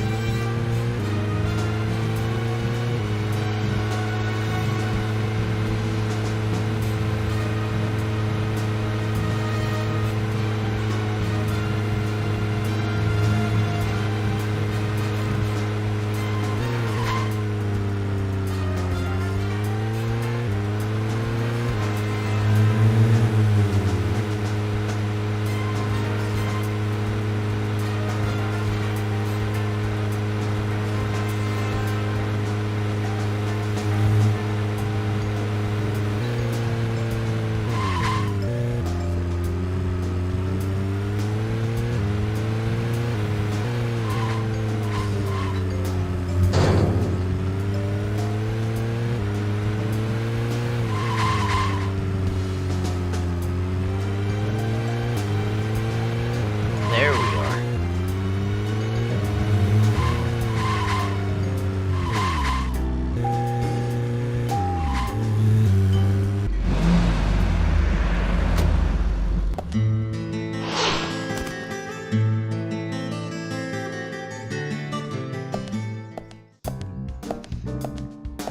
The A&G Diner. Wonder what the A and G stand for. Any ideas, Emily? Nope, I don't know either. Air and gravity, perhaps? Access and games? Aliens and Godzilla? Who knows? Is it important to know? Why don't you just ask Nick? Oh, I will. But first, I need to eat. Wonder what's good here.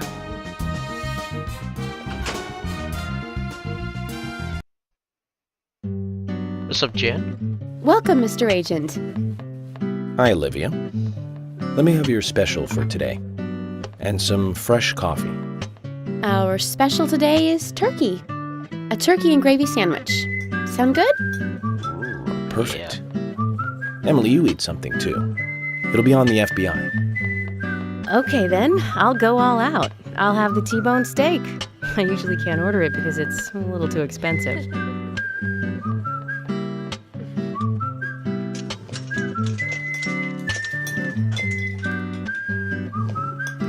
Mrs. Olivia Cormack, I am here for Mr. Stewart's lunch. If it is ready, I'd thank you a bunch. Yes, of course. Just a moment. Here you go. The usual. 1 turkey, strawberry jam, and cereal sandwich. Sounds like the sinner's sandwich. Self-inflicted punishment to atone for past sins. He's setting an example. Mr. Francis York Morgan, you should try this wonderful lunch. It's more than a delicious, tasty crunch. So says Mr. Stewart. No, that's fine. I've just ordered my own lunch.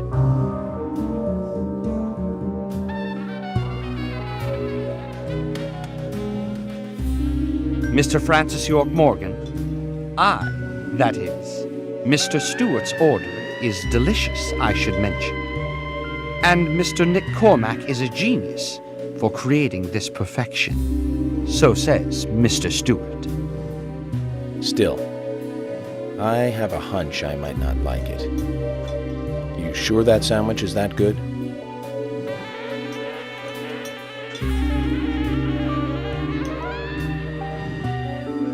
Mr. Francis York Morgan, making decisions based on intuitions is always a sign of bad FBI agents.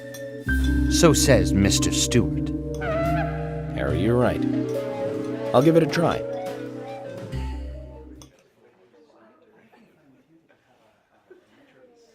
Oh, God.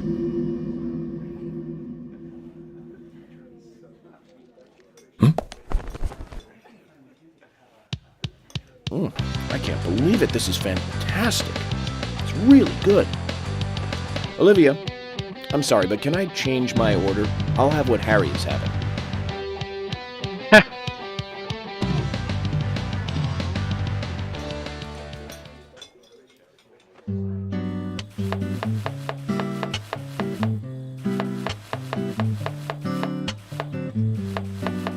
Nick and Diane.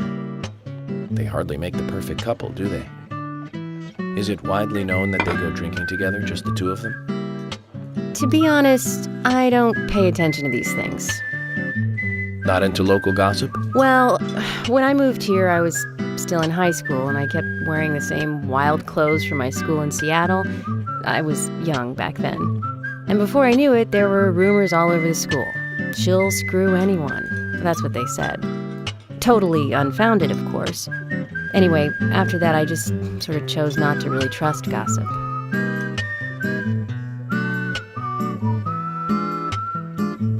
I get where you're coming from.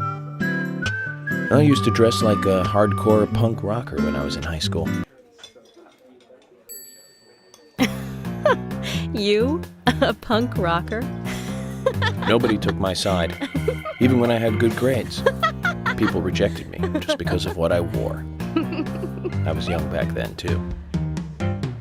Even still, I just don't see you as a punk rocker. And you laugh?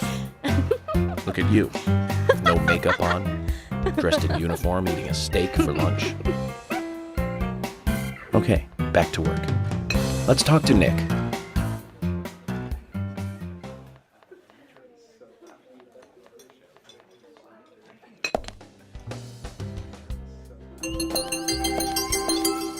Cason.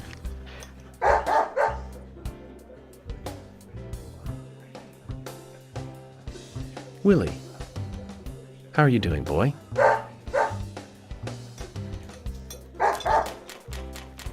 Hey, Willie, wait! Where are you going? You got me, Cason. Willie just ran off with some bones I was carrying as evidence. Bones? I can't really go into the details, but I need them. York, that's not good. Willie loves bones. He's a dog. And carrying bones around with him is like, well, like throwing a blonde in a bikini into a boy's locker room. It's almost like you were asking for trouble. Sorry, but you're just gonna have to forget about your bones. I better run after him now. I'll see you later. Forget about them. If I gave up that easily, then I wouldn't be a good federal agent, would I, Zach? We're going to have to search his house, Zach. Let's get back those precious bones.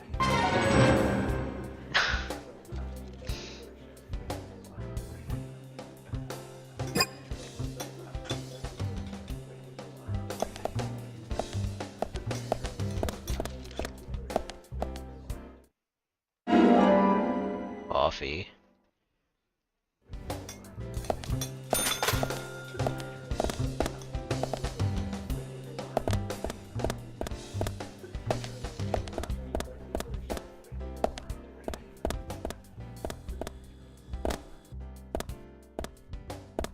Hey, I'm working here. You can't just stroll into a chef's kitchen. Then perhaps you would give me your permission to enter. No, get the hell out of here. Zach, everyone has their own sanctuary. Let's leave him in his.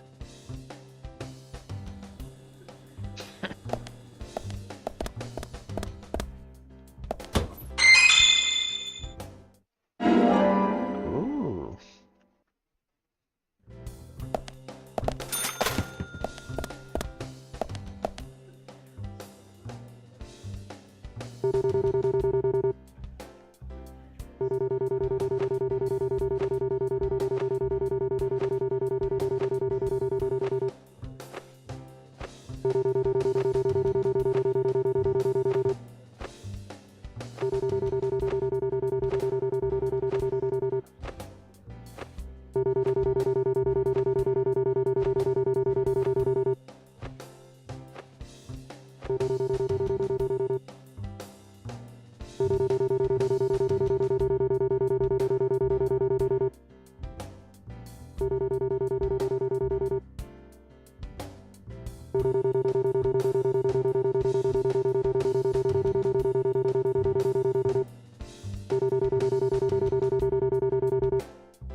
No.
There's something I'd like to confirm with you, Olivia, if that's okay.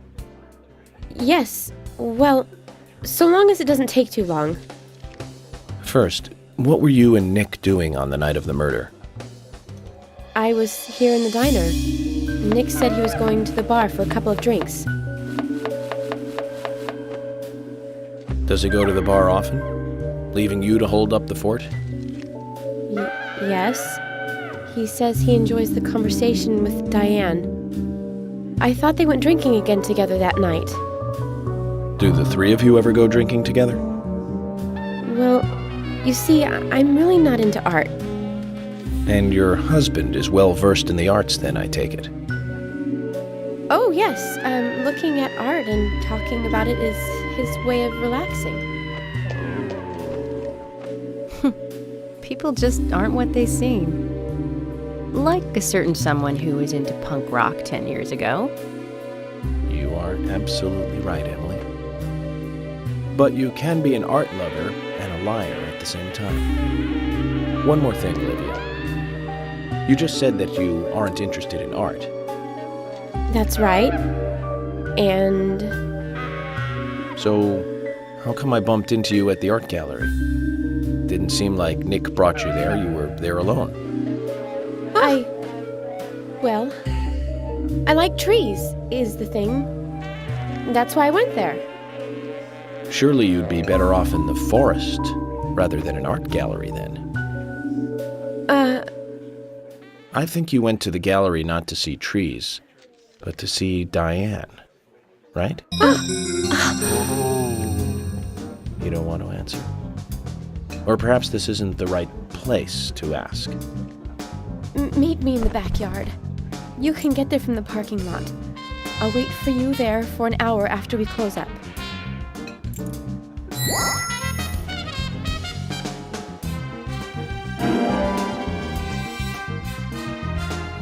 They close at 2100.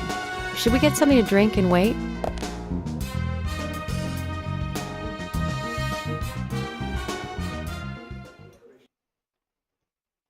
What were Nick and Diane doing? Agent York, what do we do now?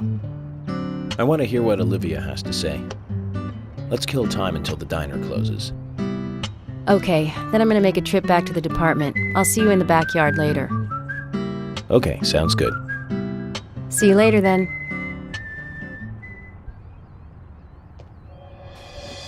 Zach, about Olivia. I presume she wants to tell us something about Nick and Diane. Let's hope it's not just something for the gossip columns.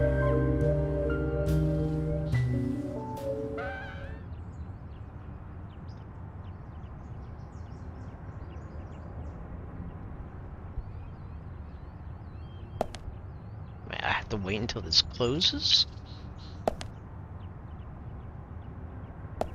Hmm.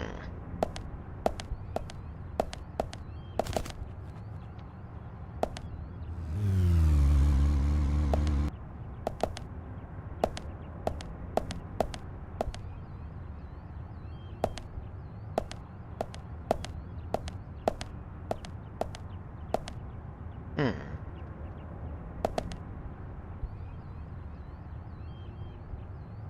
21 to 22.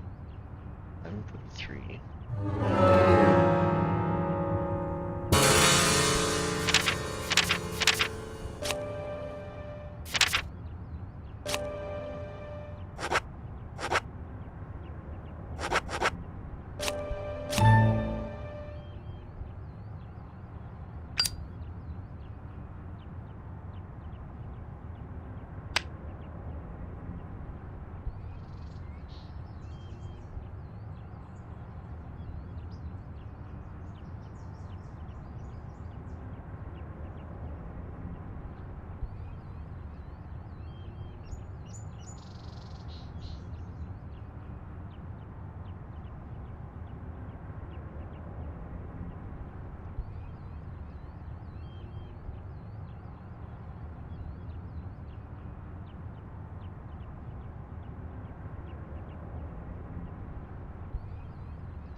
casing. Zach, I'm glad I don't need a warrant to search a doghouse.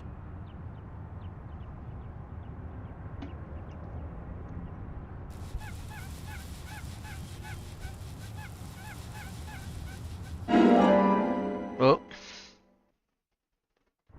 Looks like we've picked up a little bonus, too.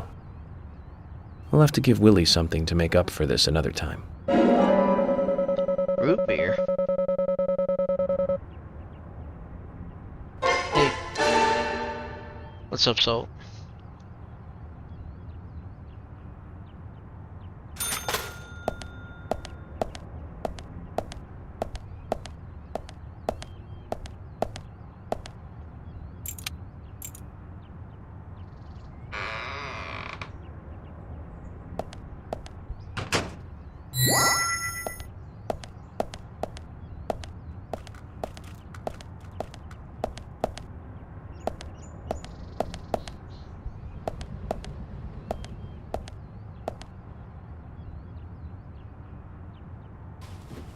I want to hear what Olivia has to say. Let's kill time until the diner closes.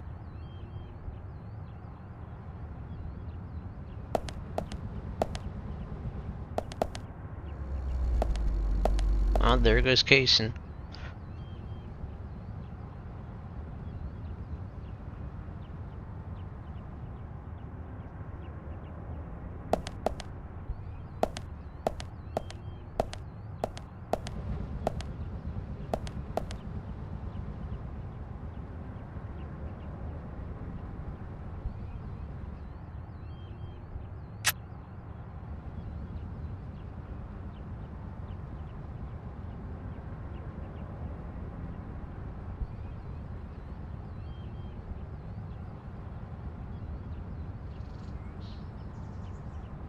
Root beer float. Oh yeah.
What is this?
I gotta wait until it hits 2100. Yes. FBI special agent.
There we go.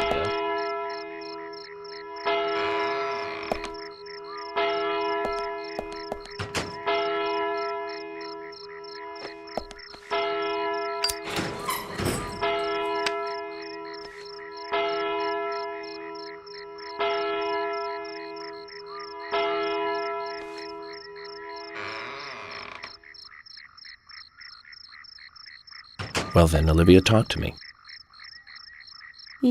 Yes. In the beginning, Nick only went to the gallery during the day, but he went so often at some point he became friendly with Diane. They started going out drinking together, and now he doesn't come home until early morning. He always says that they were only drinking when I ask. He blames me for not being able to talk about Turner and Rembrandt, which of course I can't, can I? So what can I say? Finally, I couldn't take it anymore, so I followed him. He did go to the bar, to start with. Diane was there too, but the real problem is where they go to next, right? So I waited outside the bar to see where they might go. And they eventually left the bar and headed for the art gallery. But it was already early morning, but it was still dark. Just before going inside, Diane turned around. It should have been too dark to see me, but I swear, her eyes looked right at me. They seemed to flash for a moment. I was so rattled that I left and went home. The next day, Anna was found dead. I didn't know what to do.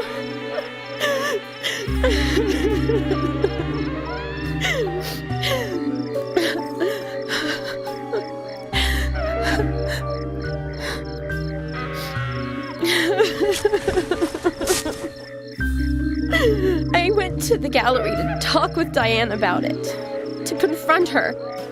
But once I was there, I couldn't find the courage to go through with it. Then I saw you there, and I just felt I had to go home. Nick has been seeing Diane every night recently. He just left for tonight, too. I really don't know what to do.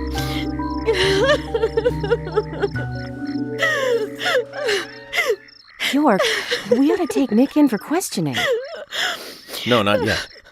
This alone isn't enough. Emily, answer me. This is Emily. Agent York is with me, too. I've just received word from Thomas at the sheriff's department. Something has happened at Becky's house. He was called in by Quint, but he wasn't making any sense. We have no further details. I've sent Thomas over there. Can you go back him up? Yes, sir. One other thing. It sounded like he said, Raincoat Killer. This may well be related to the murder case. Take all due precautions. No! It couldn't be! Nick? Oh, please, no! What can I do? Nick! Olivia, calm down. Emily, take care of Olivia. I'm heading over to Becky's. She lives in the big house over by the lake. Hurry! I just hope this isn't anything serious. Damn it, Zach. We may have screwed up during the investigation.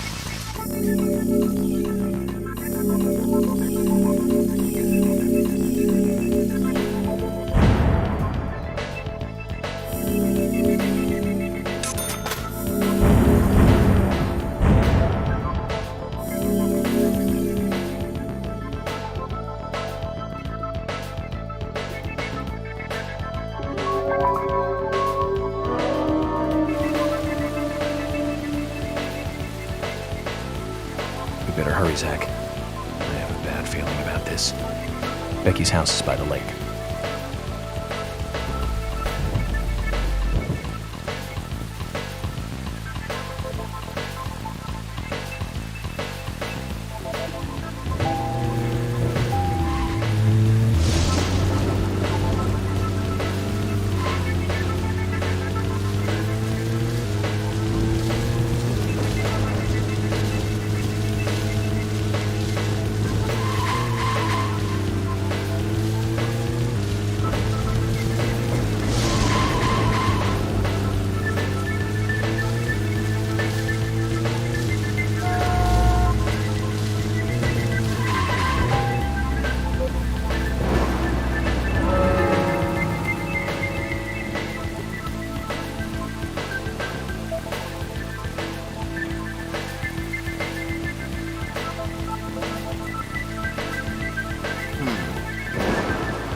Wow, I'll stop way up there.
Oh, Becky. I'm sorry.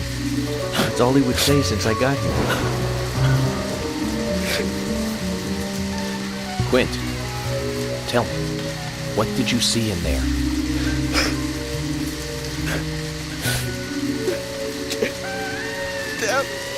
Damn! Did you see the raincoat killer? Damn!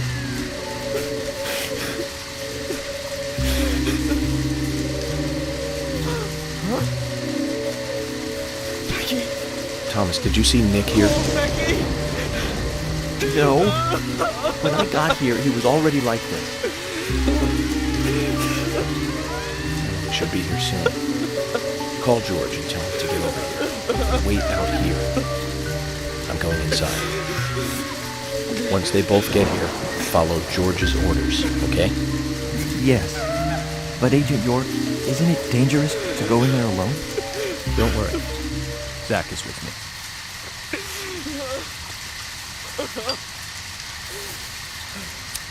Zach, let me smoke one first.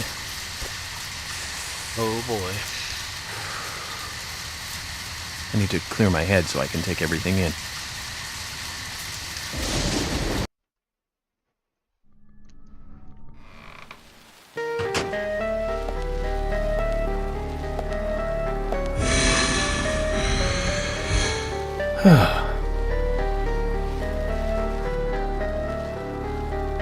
Zach, they're here too. I had a nasty feeling about this. Let's hope it's not a big welcoming party.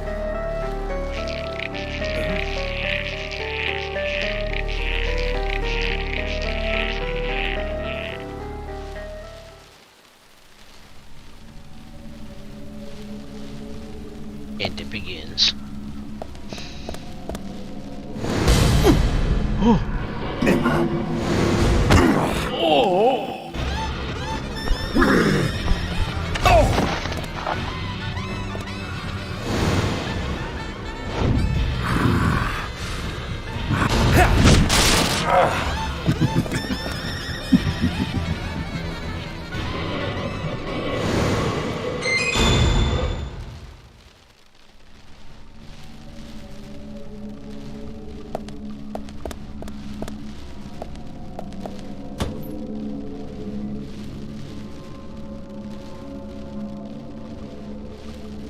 Nothing.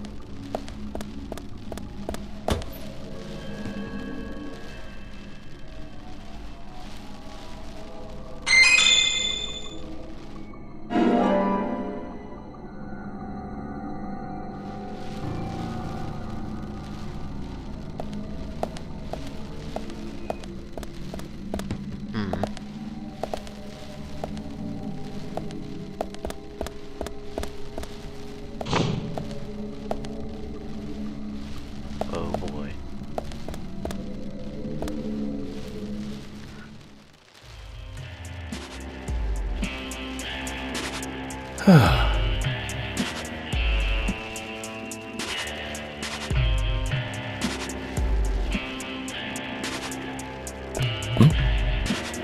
Zach, that's a strange coincidence. Look. Red velvet. Just like the place where Anna was murdered.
Too much noise.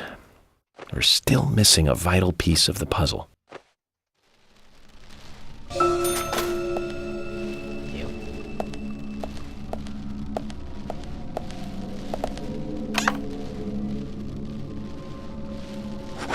Ooh.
Can I open up this door? Oh, I can. Oh, they're here.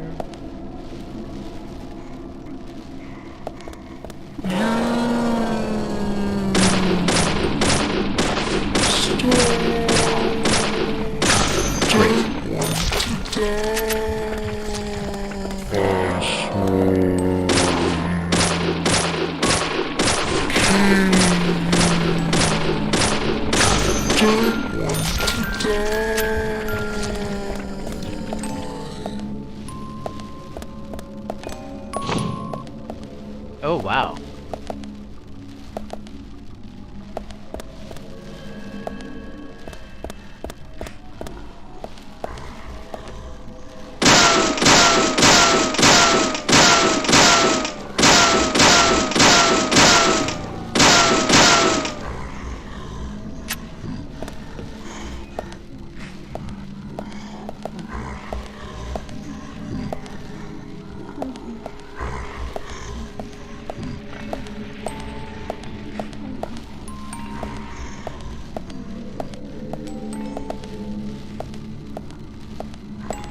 Interesting.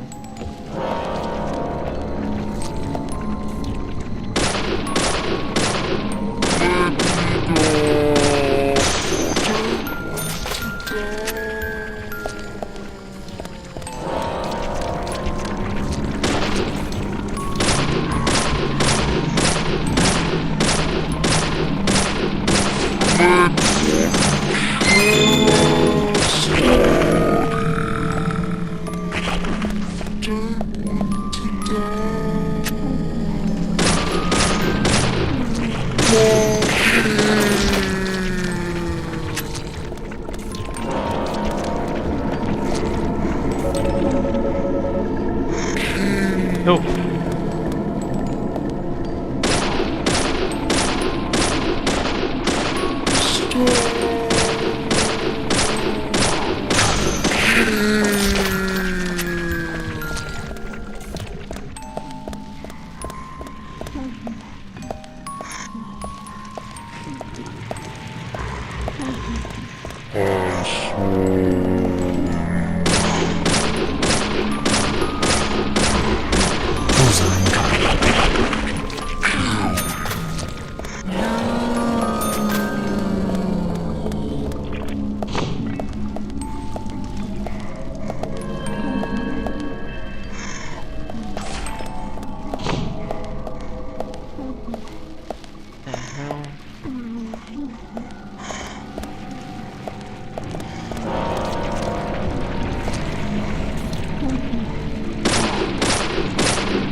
What the deuce?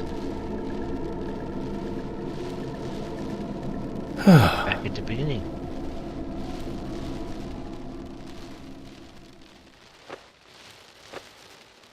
Huh?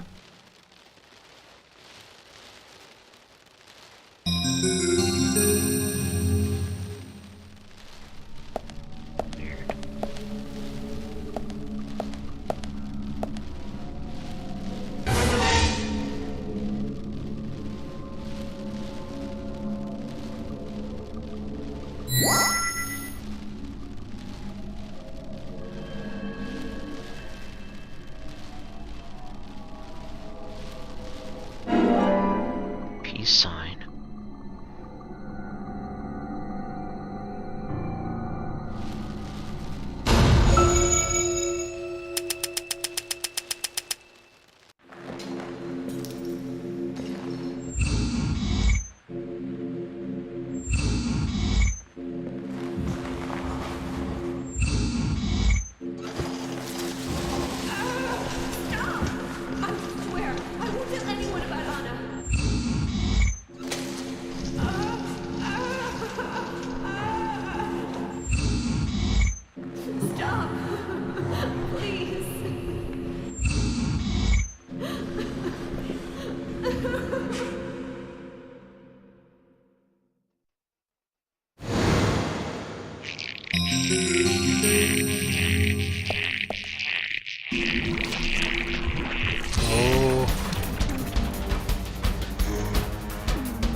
Okay.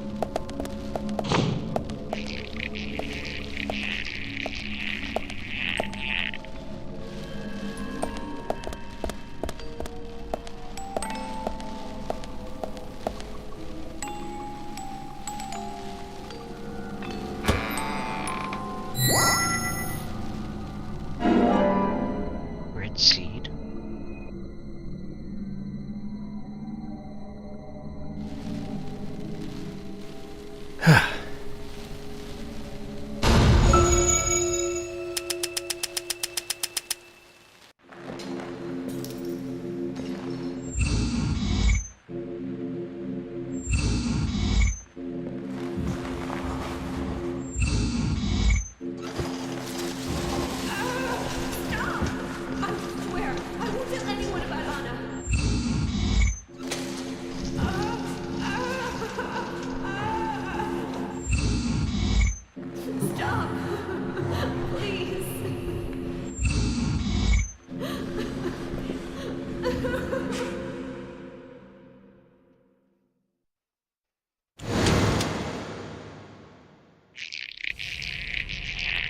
Amazing.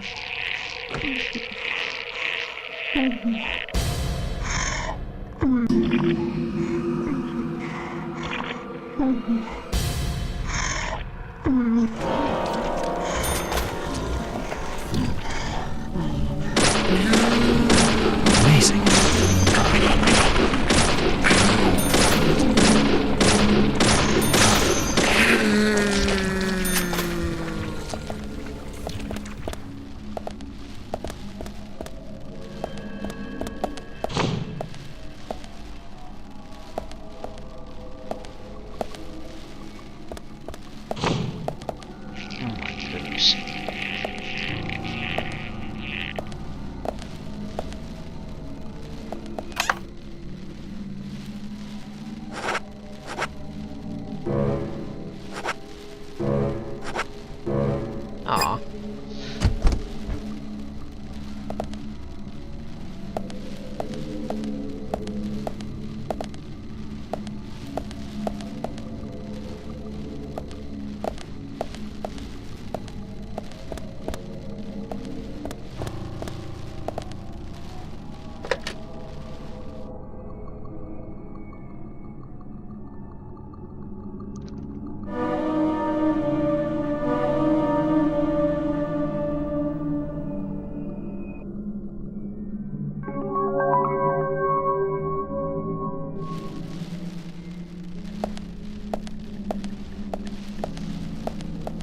Which door?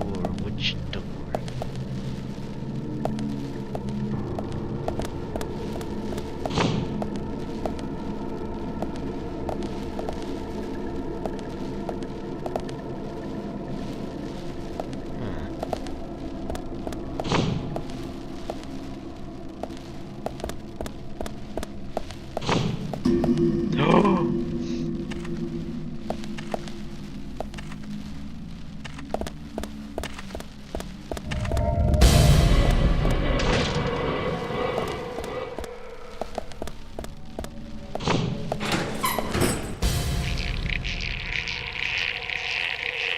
Huh? I see you.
Zach, this is a waste of time. Let's go.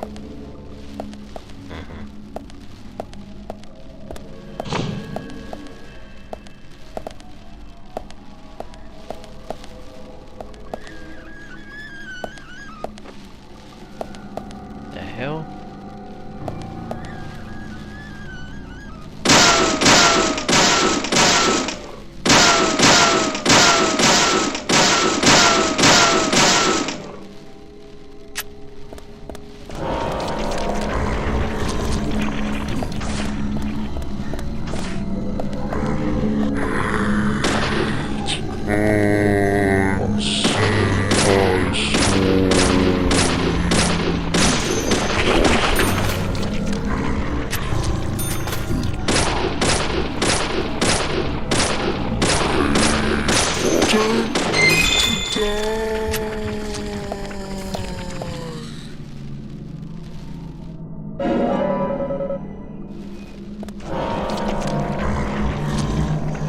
Great. Bullseye.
God.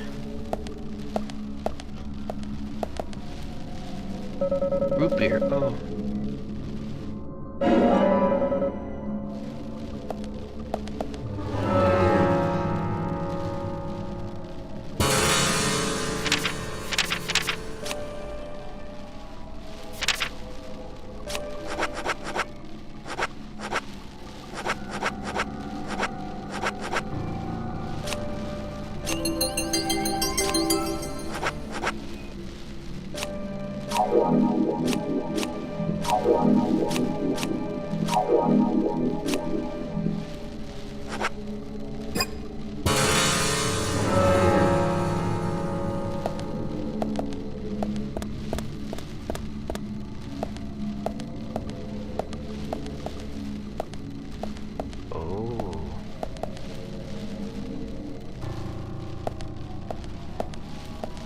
Interesting.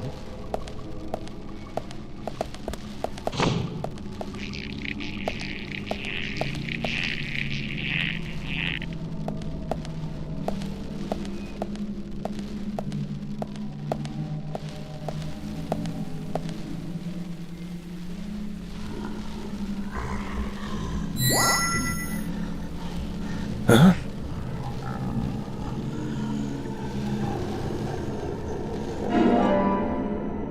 Bloody camera saw.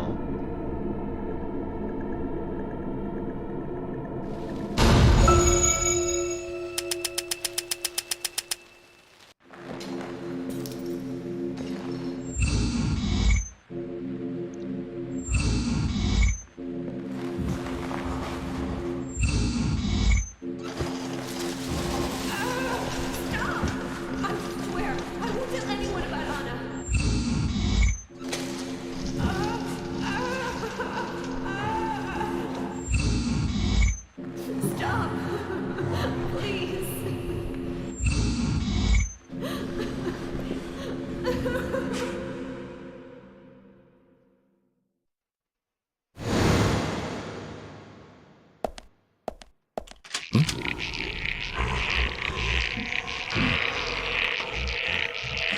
See that golf club?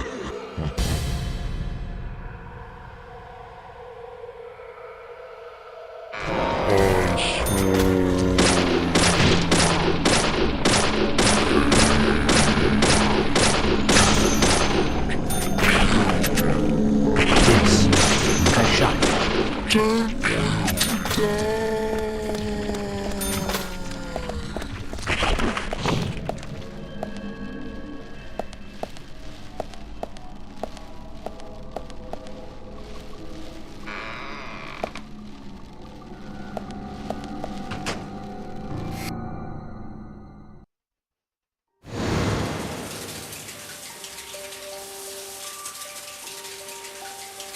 It's bad. Very bad, Zach. The raincoat killer gave Becky a visit. Hold on.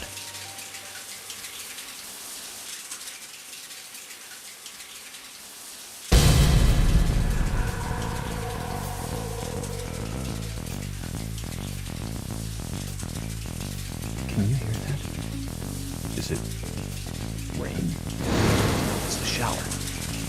Zach, the bathroom, quick!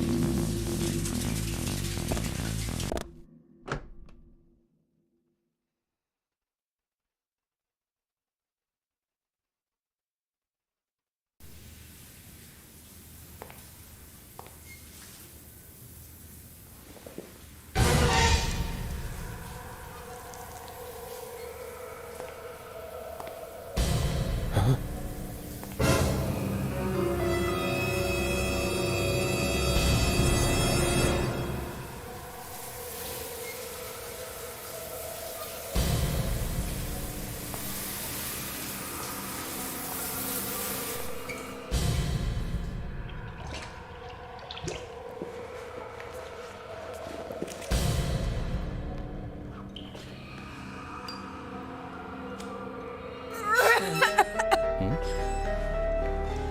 Zach, she's still alive.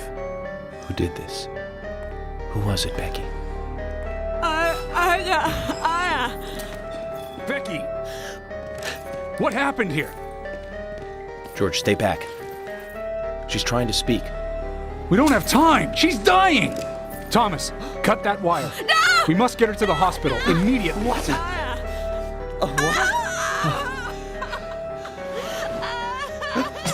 What are you doing? Get out of the way! I'll do it! No, don't! George, stop!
Huh?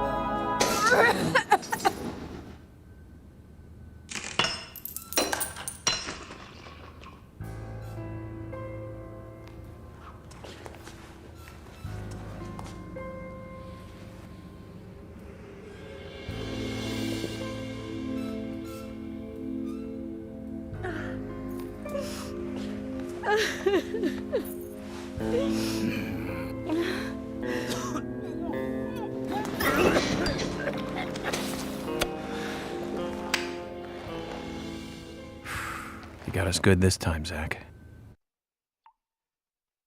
Damn.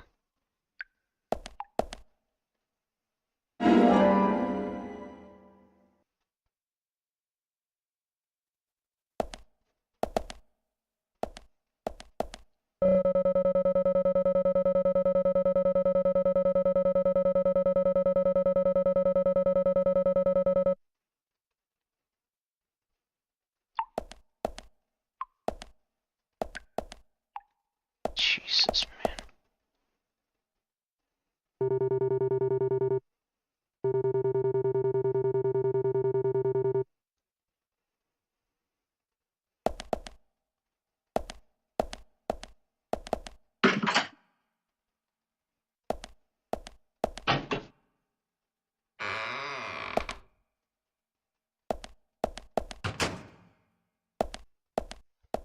God.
My dear sister, I'm so sorry.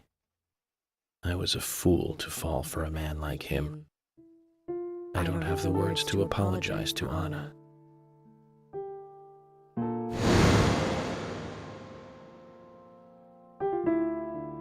I left her there. She was suffering so much, and I just ran away. I know he wanted to kill me too, but I'm not going to let him get away with this. I followed him after he was finished. He carried Anna into the woods. Anna was holding on to that precious locket of his. He couldn't remove it from her hand, even though she was dead. But she let go of it for me, though. It was like she gave it to me. So I brought it home. I might be able to bring Anna's killer down with it. I want you to see it. I know even he wouldn't dare to harm you. He'll catch me, though, if I go into town. I'm trapped in my house. So I've asked Isaac and Isaiah to deliver it. They totally believe that Anna became a goddess. I believe so, too. She looked so beautiful, as though she might smile back at any moment. I have something else to confess to you. I borrowed a pair of your shoes without asking and broke the heel on one of them. I'll send them along with the locket. I'm sure the shoe can be fixed.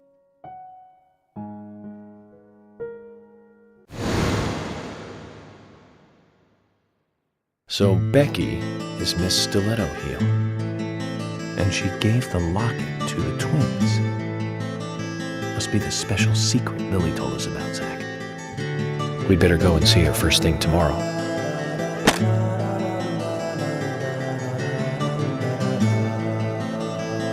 Emily, who might this sister be that Becky was referring to here? That would be Diane. Didn't you know Diane and Becky were sisters? I should have known, Zach.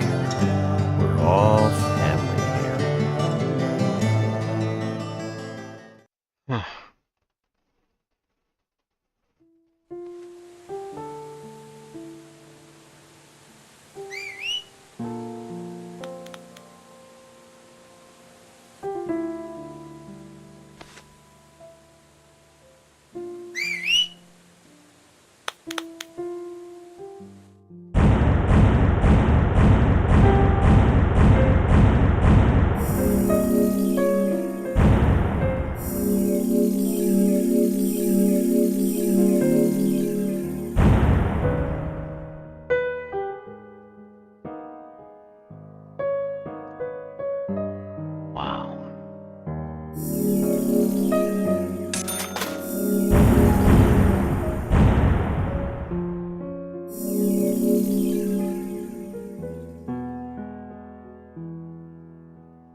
previously during the investigation?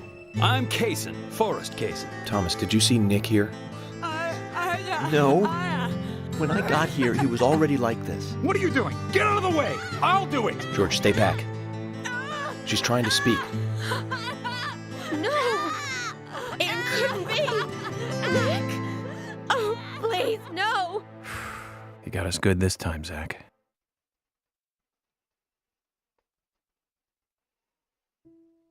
Oh, I can't believe it, man. Now that's heavy. Me neither. When did Becky stop coming to work? I think it was like from the day Anna was killed, man. Yeah, that's right. She was totally depressed about something. Quint called for her to let us know she wasn't coming in for work. She must have been totally in shock, the poor thing. So you took the twins along to cheer her up. That's right, hon. If only I knew it would be like this, I'd have spent more time talking to her. You told me about a special secret between your children and Becky. Yes, of course. What about it? It seems Becky handed them an item before she was killed. Any idea what that might be? Now that you mention it, they had a box about this size which they said was very important. That's it. I'd like to talk to them about this in person. Where are the boys now? They went out, actually, with Mr. Kaysen. They mentioned going to the community center today, hon. There is plenty of space to run around over there. Kaysen? Do you know him well? Oh yeah, he's a good guy. He always brings us gifts from his road trips. The kids love him, so we let him take them out every once in a while. You know, for a little quality time with the missus. Okay, I understand, but the situation calls for urgency. I'll go and look for them myself. And if they come home without running into me, could you let us know? Sure, of course. I'll contact the department. Where is it? Where?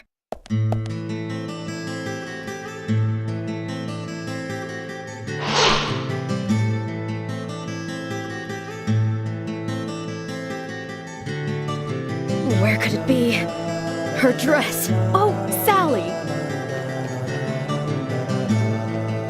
Sal, Anna's mother? She's acting up again. She's been like that ever since she heard the news. What exactly is she doing? Got no idea. But I guess she's in shock or something. Way I look at it, her daughter's death hasn't really sunk in the right way. Totally, man. I feel sorry for her. Come on, let's go. Lily, have you seen Anna's dress, dear? I can't find it anywhere. Zach, the wheels are turning, but not in the right way. You feel it too?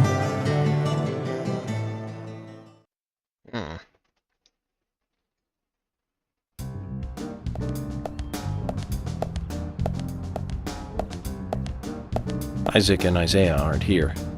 They're apparently out with Kaysen. Let's go look for them. With Kaysen? Sounds like a long story. Any ideas where to start looking? Lily told me where they went. No problem.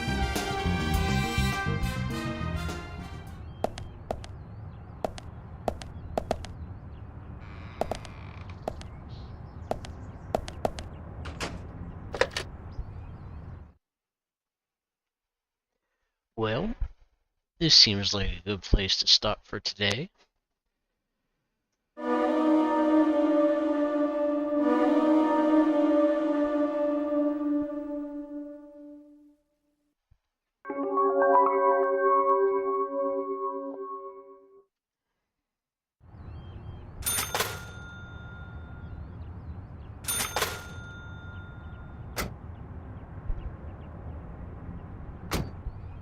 Thank you all so much for watching.